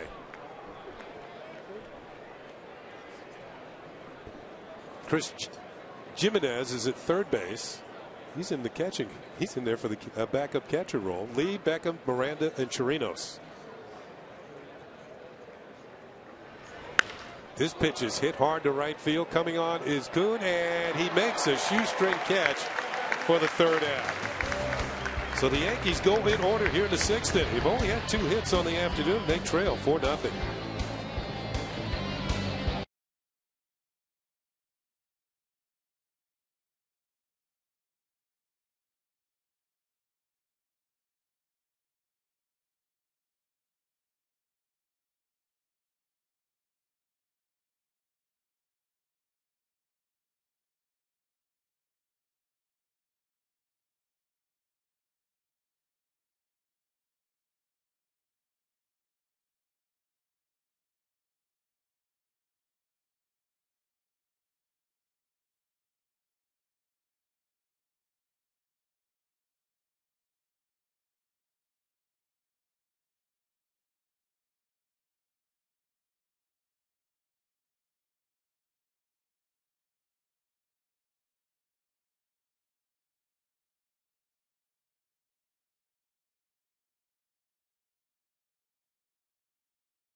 Presented by Lincoln. It is 4-0. The Rays lead the Yankees. Hiroki Kuroda, his first outing as a Yankee. 2 innings pitched, 3 hits, 3 runs.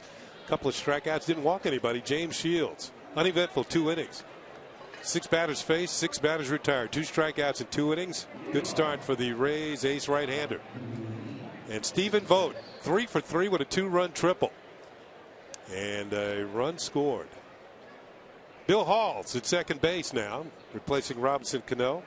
Over at third, Eric Chavez out of the game, and Corbin Joseph takes over third base. It's changes in the outfield as well. First pitch to Lee is downstairs for ball 1. On the Ford scoreboard, 4 runs, 8 hits, no errors for the Rays. No runs, 2 hits, 1 error for the Yankees. Lee lifts one foul, twisting foul, and out of play. Ball and a strike.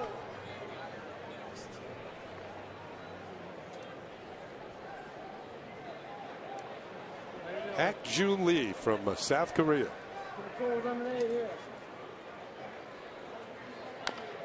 Bouncer foul.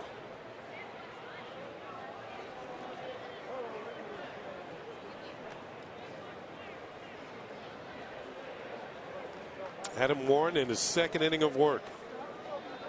Gave up a run on a couple of hits last inning.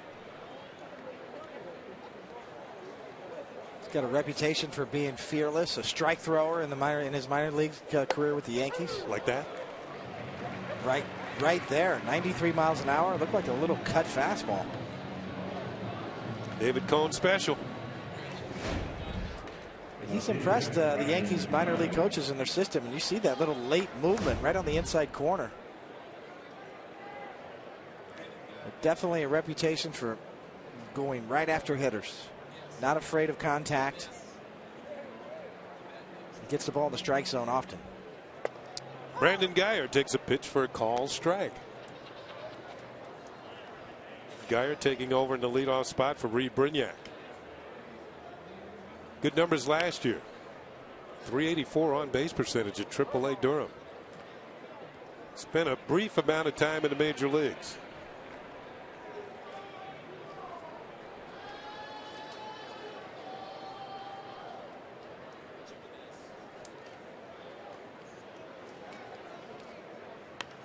Pitch is fouled back.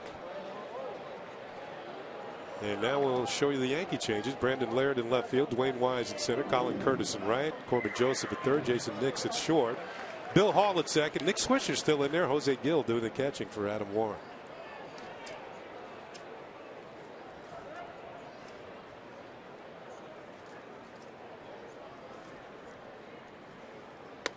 Upstairs. Huh?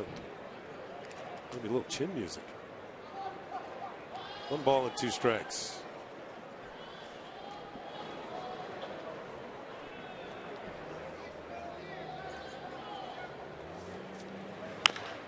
High chopper towards third, beyond third. It's going to be a tough play for the shortstop next. The long throw is not in time. Good stretch by Nick Swisher over there at first base. But Brandon Guyer has himself an infield single.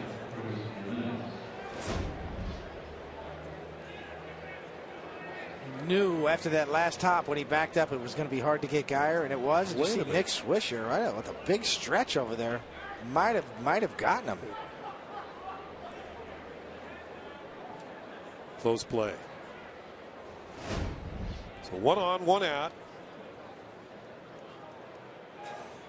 And Chris Jimenez. Jimenez is also a candidate for the backup catcher. Now he's at third base in this afternoon's game.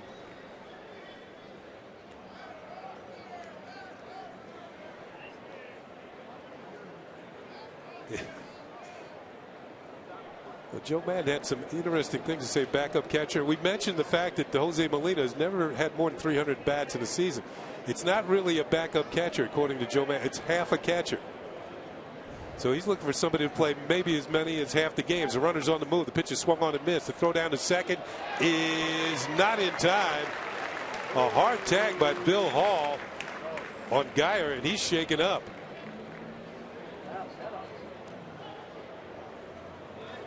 It'll go as a stolen base. Good jump by Guyer. Never looks back.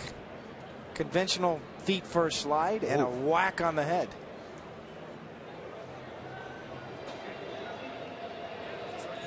Oh, his knee. Is that the knee to the side of the head? Ooh.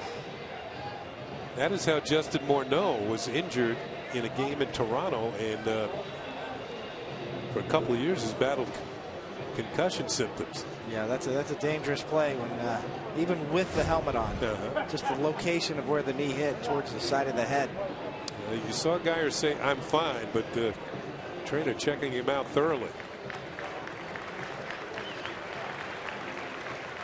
Justin Morneau, of course, with the Minnesota Twins, former MVP in the American League. So Guyer's at second with 1 out.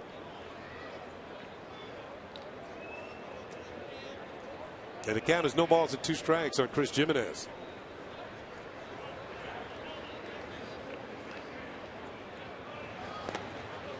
Good stop.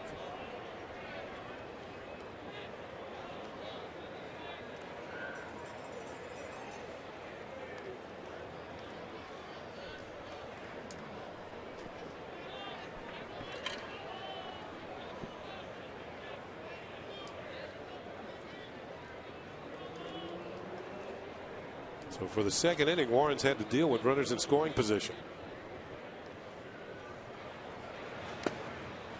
Another good stop by Gill.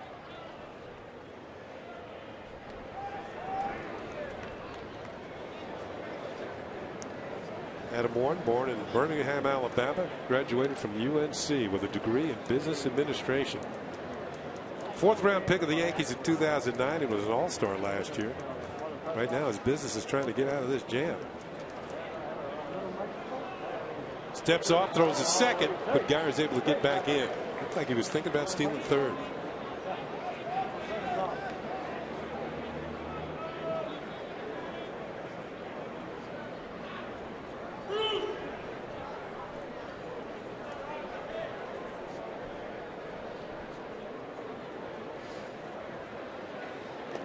Swing and a miss, and thought it might have been a foul tip, but it's not. And Jimenez has struck out number 2. Second strikeout for Warren this inning. Well, he gets good spin on this slider down and away, and this is where you want to miss. You see it straight down, right over the heart of home plate. A good finish pitch right there for a strikeout.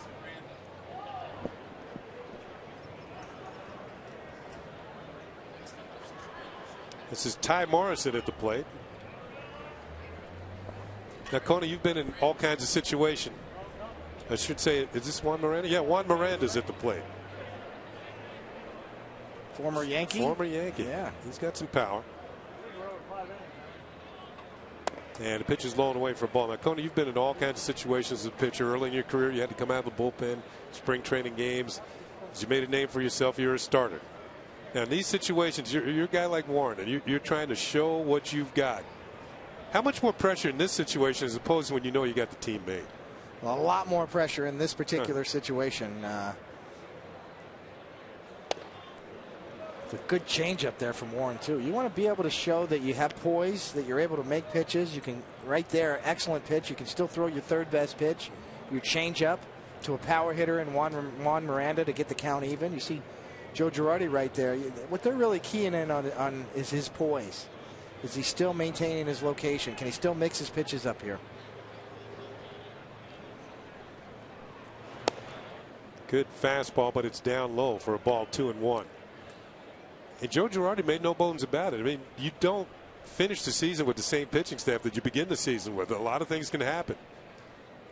You know, Warren is next in line. If there were some injuries or something goes down during the season, this is the guy that's next in line. The guy that'll probably be in AAA to start the year.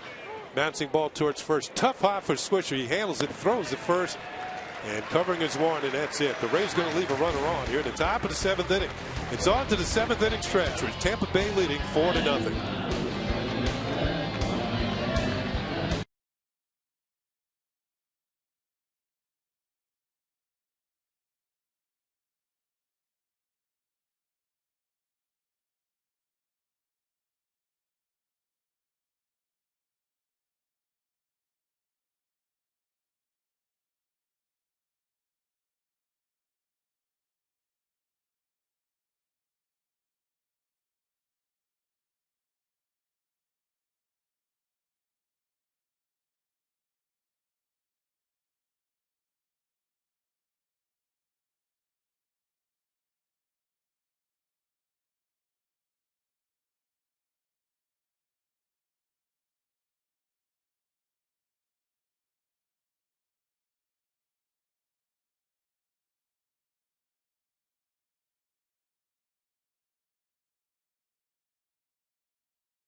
Star-studded lineup here on Yes. First at 7, the Yankees welcome Bobby Valentine and the Red Sox to Steinbrenner Field. Then get the stories behind the greatest moments of our first decade with the Yes Network special, 10 years of Yes. Boy, time flies. It all starts next Tuesday at 7, only on Yes. New pitchers, Romulo Sanchez, former Yankee. And he deals to Bill Hall, and his first pitch is in there for a call strike. Last year in Japan, 15 games, 21 hits and 16 in the third innings, but 19 strikeouts. Hall swings and misses strike 2. Hall took over for Robinson Cano at second. Cano struck out and grounded out while he was in there. The well-traveled Bill Hall trying to hook up with the Yankees here. Non-roster invitee. Pitches high and away for a ball. Sanchez, he's a big one. 6'5", 270. Pitched for the Yankees in 2010. Appeared in a couple of games. Went 4 to third innings. But 5 strikeouts. In the dirt. Count levels at 2-2. Good stop by Chirinos.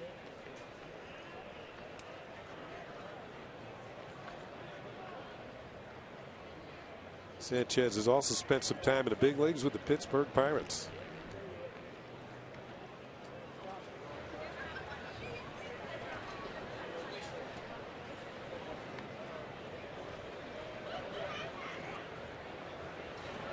Swing and a miss, strike 3. Looked like that one might have been a little split, David. Sanchez, we talked about his height and his weight, and he's got some velocity on his fastball, but a good looking off-speed pitch to go with it, either a changeup or a split.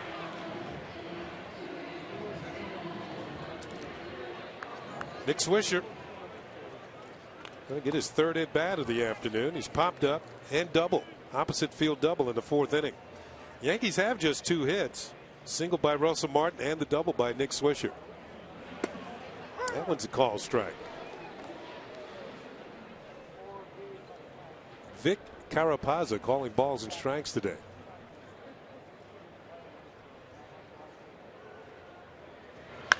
Pitch is popped up to the left side of the infield.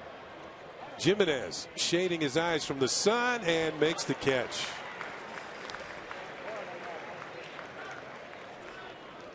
We were talking about this the other day. The combination of the sun and wind in Florida, pop-ups and fly balls can be an adventure.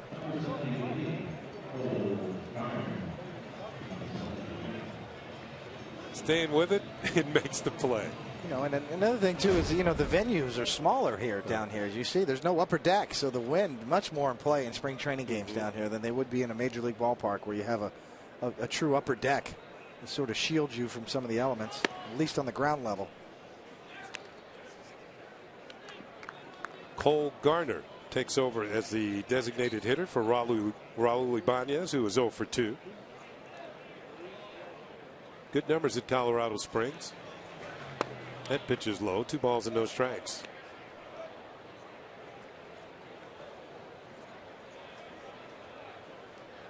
Long Beach, California, drafted by the Rockies back in 2003. July 4th. Quite a holiday for him. Made his major league debut. Pitch is popped in the air. Another high pop-up. This is Beckham at second. And he has it. It's a 1-2-3 inning for the Yankees here in the 7th. They do not score against the Rays. In fact, they're looking to dent the scoreboard. 4-0. Tampa Bay leads it.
Nothing raised, top of the 8th inning. Right now we're going back down towards the Yankee clubhouse, and just outside of it is Jack Curry with a guest. Jack.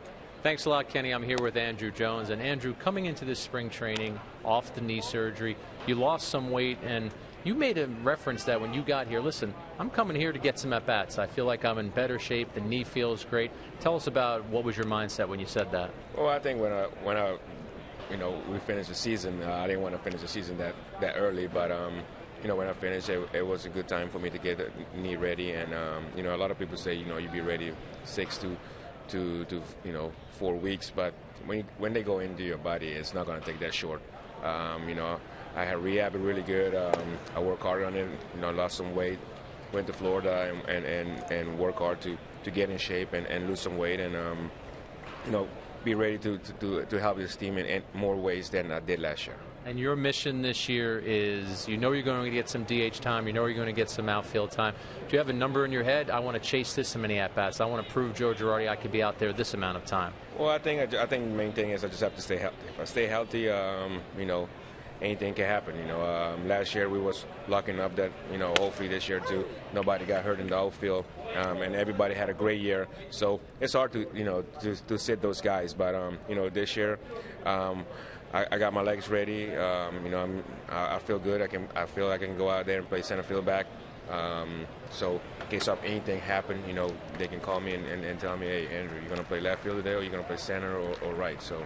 That was my goal, to get ready and in good playing shape and that I can play center field back. Now, some Yankee fans got their first real up-close look at Kuroda today. You've actually played with him with the Dodgers. We saw a really nice split-finger fastball today. Tell us what we're going to see with this guy. What is the scouting report? Well, I mean, he's sneaky. He got good velocity. He can pick it up. I think the first year he came into the United States, and he was with the Dodgers. That was there my first year too.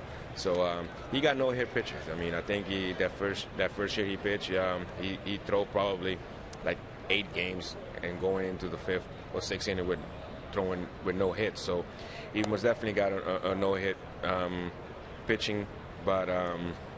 We'll see. A different league this year for him, so he's got to make his adjustment. But I think he's going to be great for us. I think he's going to help us, and we need anybody we can. And what kind of luck did you leave him that number 18? You showed you're a very nice guy and teammate. You very happily gave him that number 18. Well, I think it's a Japanese thing. I think he's superstitious about it. I think all their main pitchers or aces, whatever, is number 11 or 18. So 18 is not my number, so I just pass along. I mean, ain't no big deal. I think it's just a number, and it's just being a nice guy. Did you get a dinner out of it? Did you get anything out of it? I got a flip-flop. You're a bad negotiator. Kenny, I'm going to send it back to you on that note. Thanks, Jack. Thanks, Andrew. Andrew Jones, 13 home runs last year for the Yankees and just 190 at-bats. So he's got some power off the bench. And, like he said, he can play the outfield, trying to get his knee ready so he can go out in the outfield and help the Yankees in that regard as well, David.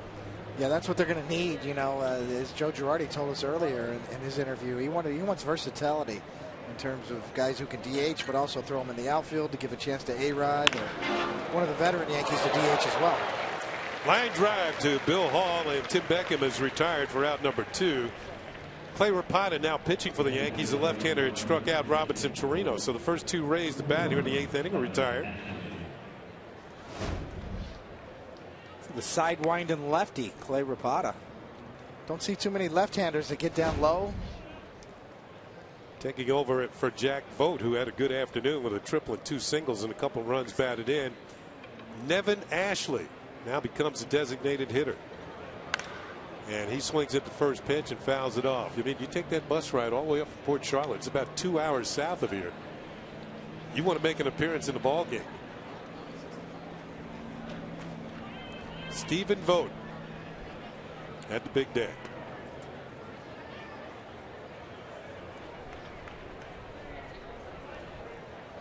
And Ashley now takes over in the designated hitter role. Curveball is inside for a ball. Rapata last year had some big league time with the Baltimore Orioles.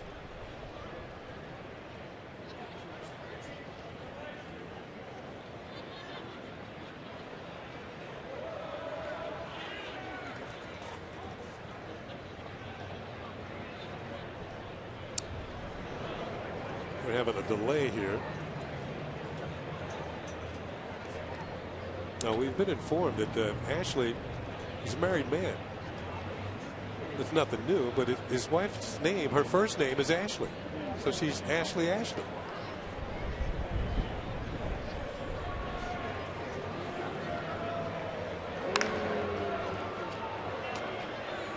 Long fly ball to right field for Colin Curtis. I thought I'd get a reaction from you on that, but I guess not, huh? Double take. 1, 2, 3 for the Rays here in the 8th inning. 7.5. It's 4-0 Tampa Bay.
Is presented by the authority of the New York Yankees and may not be reproduced or retransmitted in any form, and the accounts and descriptions of this game may not be disseminated without the express written consent of the New York Yankees.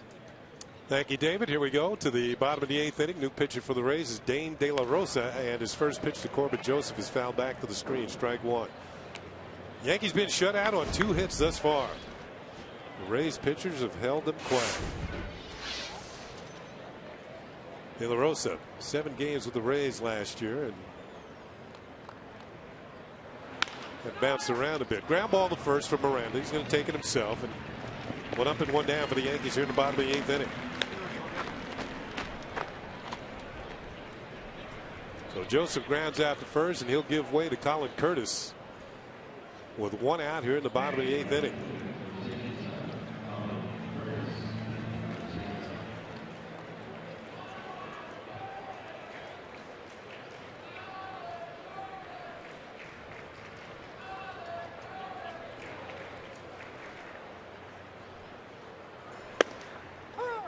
Poured in there for a call strike, 95 miles an hour. Remember those days, David? It's been a long time. Yeah. The sound of the mitt, too, you can tell it. Oh, yeah, this guy's got a good fastball. Sure enough, he's got a good glove. Curtis recovering from shoulder surgery a year ago. Takes a pitch outside for a ball, 1-1. That's what we used to call the ego mitt, Kenny. When you're warming up, you love those catchers with those good mitts that made that popping sound. Made you feel like you were throwing harder. Some of the bullpens made you sound pretty quick as well. That pitch is low, 2 balls and a strike. What about the best bullpens with best acoustics? Used to be before they renovated the Royal Stadium. Yeah. Actually, they had the big concrete walls. You were kind of in a cave back there.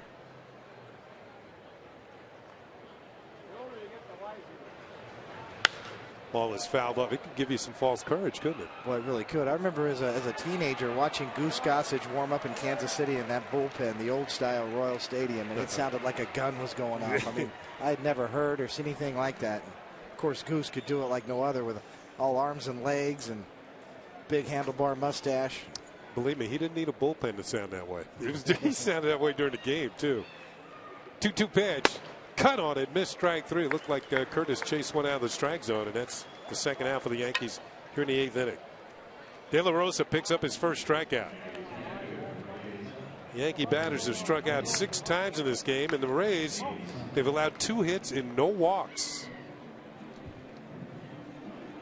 Here's Jose Gil. 73 games at AA Trenton last year in the Eastern League.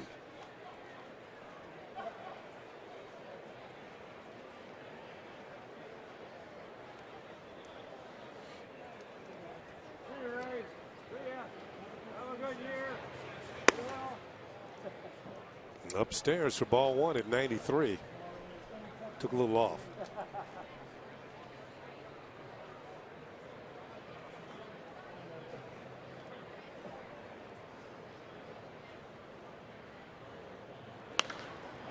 Popped up behind home plate, and this is going to make the screen. Now, one thing I want to say, a lot of scouts use radar guns, but radar guns, that doesn't mean you can pitch. There's a lot of guys who throw hard or get hit around because they throw the ball in the middle of the plate. Pitching to me is spotting your fastball corner to corner, changing speeds. You saw somebody like James Shields start the game for the Rays today. He has mastered the ability to use his changeup and still throws over 90. Picks up a lot of strikeouts on off-speed pitches. And some pitchers, it takes a while to learn that. You know, major league hitters, as you know, Kenny, can just turn around straight, hard fastballs. But if you've got late movement throughout the strike zone, sometimes 91 or 92 is better than 95 if it's got late movement or better location, obviously. Ball is hit well to left field. This has Geyer on the move, and he's not going to get it. This ball rolls all the way to the wall, and Gil is on his way to second with a 2-out double. And the relay throw almost took out Tim Beckham.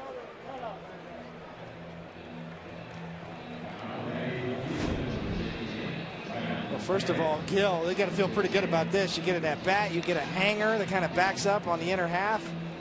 You get the head out, you got an easy stand-up double. Geyer just goes, easily picks it up. You see Gil, boy, that's what you do with that pitch. A little bit off speed. We talked about De La Rosa throwing the ball hard. Just turns on it, and here comes the relay. And watch out. Low bridge. You saw Beckham hold up his hands like no throw, and Hack Julie, just something lost in translation there. First pitch is in there for a call strike. Usually that's an international sign. It means stop, doesn't it? In every language.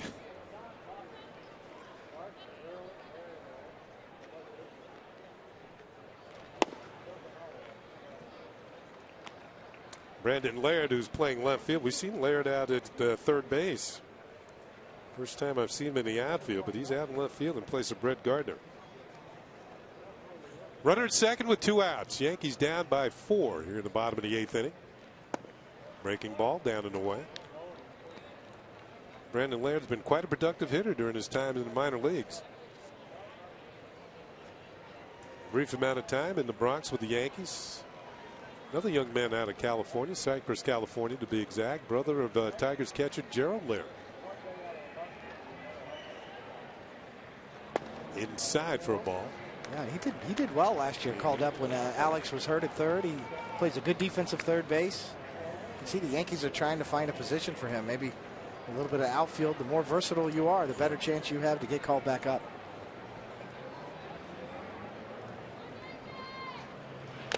Now back, my versatility started in left field and ended in right field. That was it.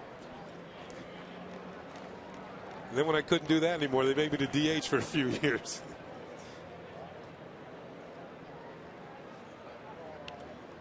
versatility at the plate with a bat in your hand. Yeah, well, you get the hit from both sides. That helps. Yeah. Get a chance to play all the time. Yankees trying to put a crooked number on the scoreboard. They've been shut out on 3 hits with 2 outs here in the 8th inning. Oh, good swing, and he fouled it back. A little hanging slider.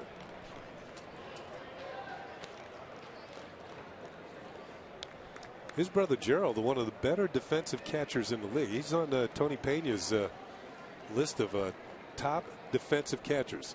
He and Kurt Suzuki of the Oakland A's. Ability to block the ball in the dirt. Good throwers. And Gerald there had some power too. If you make a mistake, you can run one out of the yard. Payoff pitch. And it's ball 4. Brandon Laird draws a walk. So after the first 2 Yankees were retired here in the 8th inning, a double and a walk. And they'll bring up Jason Nix. Another player with a brother in the big leagues. His brother Lance with the Philadelphia Phillies.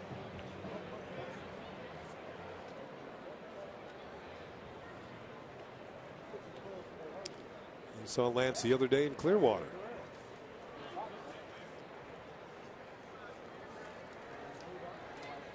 Unlike his brother Lance, Jason is a right-handed hitter.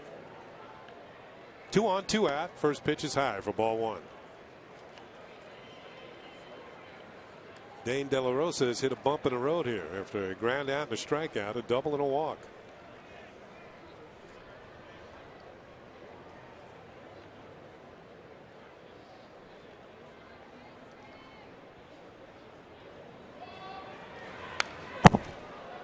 Fastball fouled back. A ball and a strike. So, David, if you're Joe Girardi, what do you take away from today's game? And same going for Joe Madden on the other side. Joe Madden's got to feel pretty good about it. You got your young minor league player of the year. That's the player of the game, Stephen Vogt, who is the MVP of this game up to this point. He's got your vote then, right? He's got my vote. You got to feel pretty good about his performance as you get a look at him, and a big left-handed bat with some power. And you got to feel good about your pitching staff too. He's had some arms. He's run out there. Everybody who's run out there has thrown strikes. He even had his veteran David Price down here, even though he wasn't throwing on the side or pitching in the game. He was along on the trip supporting his team. Ball hit well to center field, but the catch is made by Morrison, and that's going to do it for the Yankees here in the 8th inning.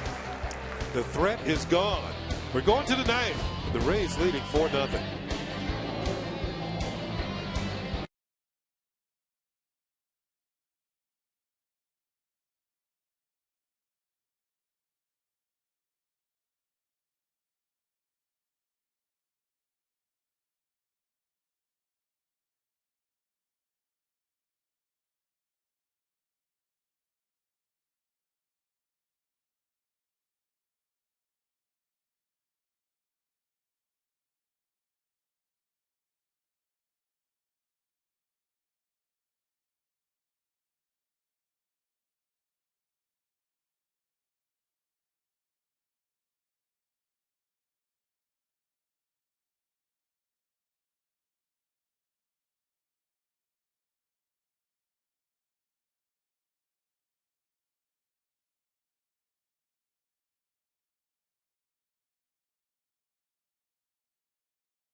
Clay Rapata, the left-hander, remains in the game for the Yankees here in the 9th inning. The first batter he's facing is Brad Kuhn, the right fielder. Rays leading 4-0. Pitch is fouled off, and you can see that Rapata can be a little difficult to handle for left-handed batters. Chattanooga. You know, he is, as Joe Girardi said, you know, another option if they want to go with 2 lefties. I'm not sure that's the plan as of now, but they're clearly wanting to get an extra look here at Rapata with the second inning of work here today. Good breaking ball. Here's the motion I was talking about, David. Well, yeah, you don't see a lot of lefties that are willing to drop down. You see kind of almost straight sidearm. That one just missed, and the count is 2-2. We've seen you deliver pitches like that. You know, just. I'm a big believer in being able to, you know, the element of surprise. But you see, Rapata pretty much features that look down there, and you know, for some reason, a lot of minor league left-handers haven't tried that style. Swing and a miss, strike 3. Second strikeout for Rapata since he's been in the ball game. Took a little off of this one too. You used to call that going to Laredo, didn't you? Going down south, Laredo, south of the border, as you see a high leg kick and a sidearm slider, about 76 miles an hour, kind of a sweeping action to it. Really gets the ball out of his glove early. We're having a pitching change as Rapata stayed on to face the left-hander and struck him out. He faced 4 batters and retired them all. The Rays have the lead. We're still at the top of the 9th. It's 4-0.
Welcome back. 1 out, top of the 9th inning. Kevin Whalen now pitching for the Yankees. The right-hander comes on. He's facing Ty Morrison. This is Morrison's first at bat since taking over in center field for the Rays. 1-0 pitch, a high chopper. Going to be a tough play for Nix. He straightens up, throws high, and on into the Yankee dugout. Morrison will head down to second. We'll see how they score. That will be a hit and an error or just a straight error on the shortstop.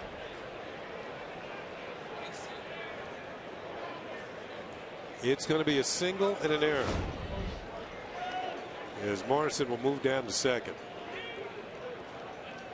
Morrison showed some wheels. He would have beat that throw. This is Whalen last year at AAA. 54 strikeouts in 52 1/3 innings. Another strike thrower in the Yankee system. Hak-Ju Lee takes a pitch in there for a call strike.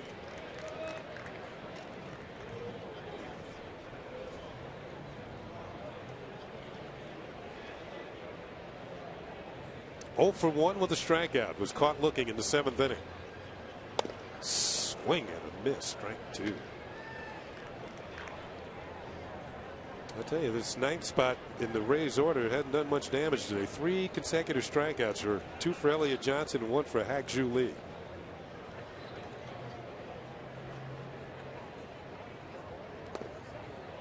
In the dirt. Morrison stays at second. Saw by that graphic, he was the big prospect they wanted in that Matt Garza trade. They see him, you know, he kind of came into spring training, obviously not on the front burner for the shortstop job, kind of a sleeper, but maybe in the future might be an answer at shortstop for them. Well, right now the battle is between Sean Rodriguez and Reed Brignac. And there is strike 3. Gill straightens up, makes the throw to first to complete the putout. 4 strikeouts now for the 9th place in the order for the Rays. Collective golden sombrero for the 9 hole.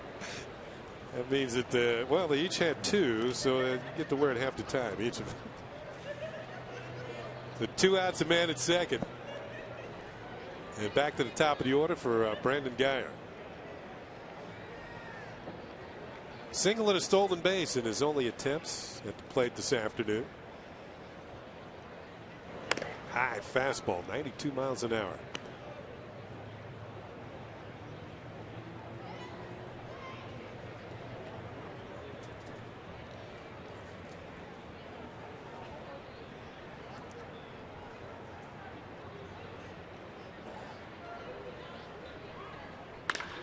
Hit hard. Nice stop at third by Joseph. The throw is in time for the out. Corbin Joseph turns in a sparkler. The Rays leave a runner in scoring position. Last chance for the Yankees coming up.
Down by a score of 4-0 to the Tampa Bay Rays. New pitcher, Alex Colomé. Double-A Montgomery last year. If that name sounds familiar in a Rays uniform, it should. His uncle, Jesus Colomé, pitched for the Rays a few years back. He's one of their relievers. And his uncle threw the ball pretty well. Let's see what young Mr. Alex Colomé, just 23 years old, has to offer. The first batter he will face will be Dwayne Wise. Yankees trying to get on the scoreboard. They have been shut out on 3 hits going into the 9th inning.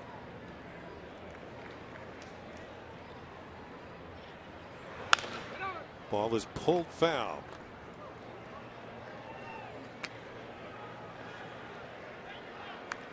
Dwayne Wise trying to hook on with the Yankees. Non-roster invitee last year with Toronto and Florida. More or less a pinch hitter off the bench. 4th, 5th outfielder. Good defensive skills. Fastball in there for a call strike, and it's 0-2.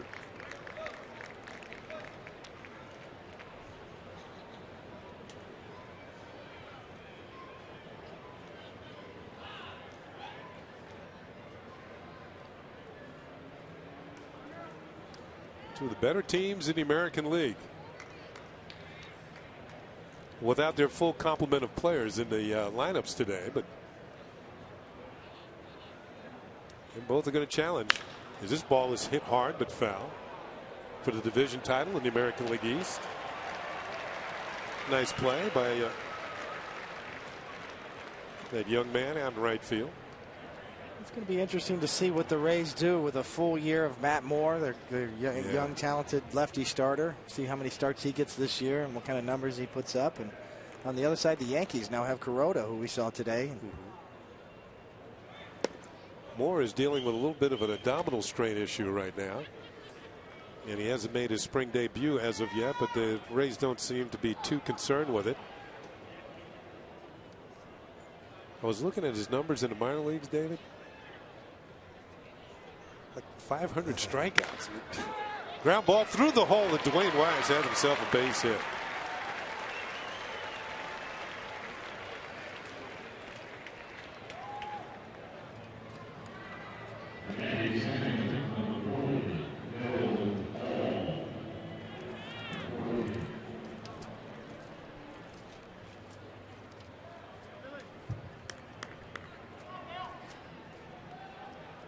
One on, nobody out, and Bill Hall will come to the plate. Hall was a strikeout victim. Yankees with their 4th hit of the game. Hit hard toward short, could be 2. Lee to Beckham to Miranda. 6-4-3 tailor-made double play. Pitcher's best friend. So the Yankees now are down to their last out.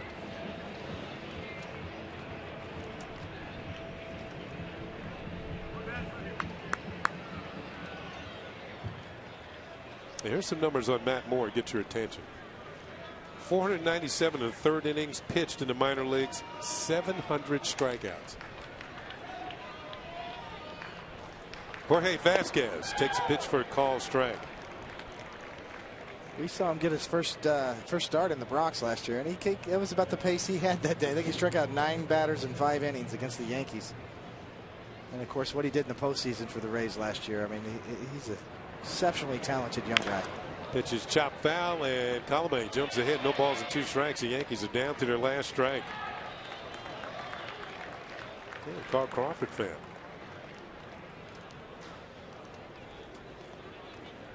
But the Yankee fan got the ball.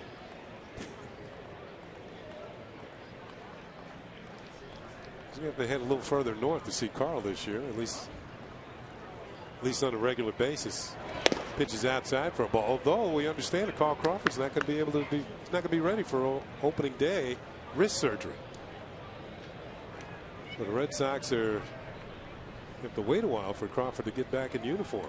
It might give you a little insight to his off year last year. Probably playing injured last year. Maybe that wrist bothered him a little more than he let on. Swing and a miss, strike 3, and that's going to do it for the Yankees, and it's going to do it for the ball game. The Rays have won by a score of 4-0. As Joe Madden now hop on that bus and head 2 hours south back down to Port Charlotte, and the Rays are going to take a victory with them. And the Yankees will try and get it back together. They've lost 3 in a row now down here in spring training. And right now we're going to take a look at the play of the game presented by Delta. Well, if you're a father in the stands down here, you've got a kid with you that plays Little League, tell him to watch this play. Hit the cutoff man. Curtis to Swisher, knock him out at third. That's how it's done. That's infield practice. That's what you see every day. And that's a big league ball player and a big league play by Swisher. So the Rays, they beat the Yankees by a score of 4-0. As we check out the totals, For the Rays, 4 runs, 10 hits, and no errors. For the Yankees, no runs, just 4 hits. They made a couple of errors. 2 hours and 31 minutes. Time of the ball game. The winning pitcher is Shields. The losing pitcher is Corona. Shields 6 up, 6 down over his 2 innings of work. A couple of strikeouts. And Stephen Vogt had the big day. 3 for 3. 2-run triple and a run scored. Hiroki Corona's numbers. He gave up 3 runs all in the second inning on 3 hits. No walks, a couple of strikeouts in his 2 innings of work. Well, that'll do it from here at Tampa at George M. Steinbrenner Field. Special thanks to Senior Producer Bill Boland, Senior Director Michael Cooney, Vice President of Operations Ed Delaney, our Supervising Producer Woody Fryman, and the Executive Producer is Mr. John J. Filippelli. Join us again Friday for Yankees baseball as Bombers take on the Braves from right here at George M. Steinbrenner Field in Tampa, Florida. Coverage begins at 1 p.m. on the YES Network. Once again, the final score, the Rays 4, the Yankees nothing. For David Cohn and Jack Curry, I'm Ken Singleton saying so long, everybody.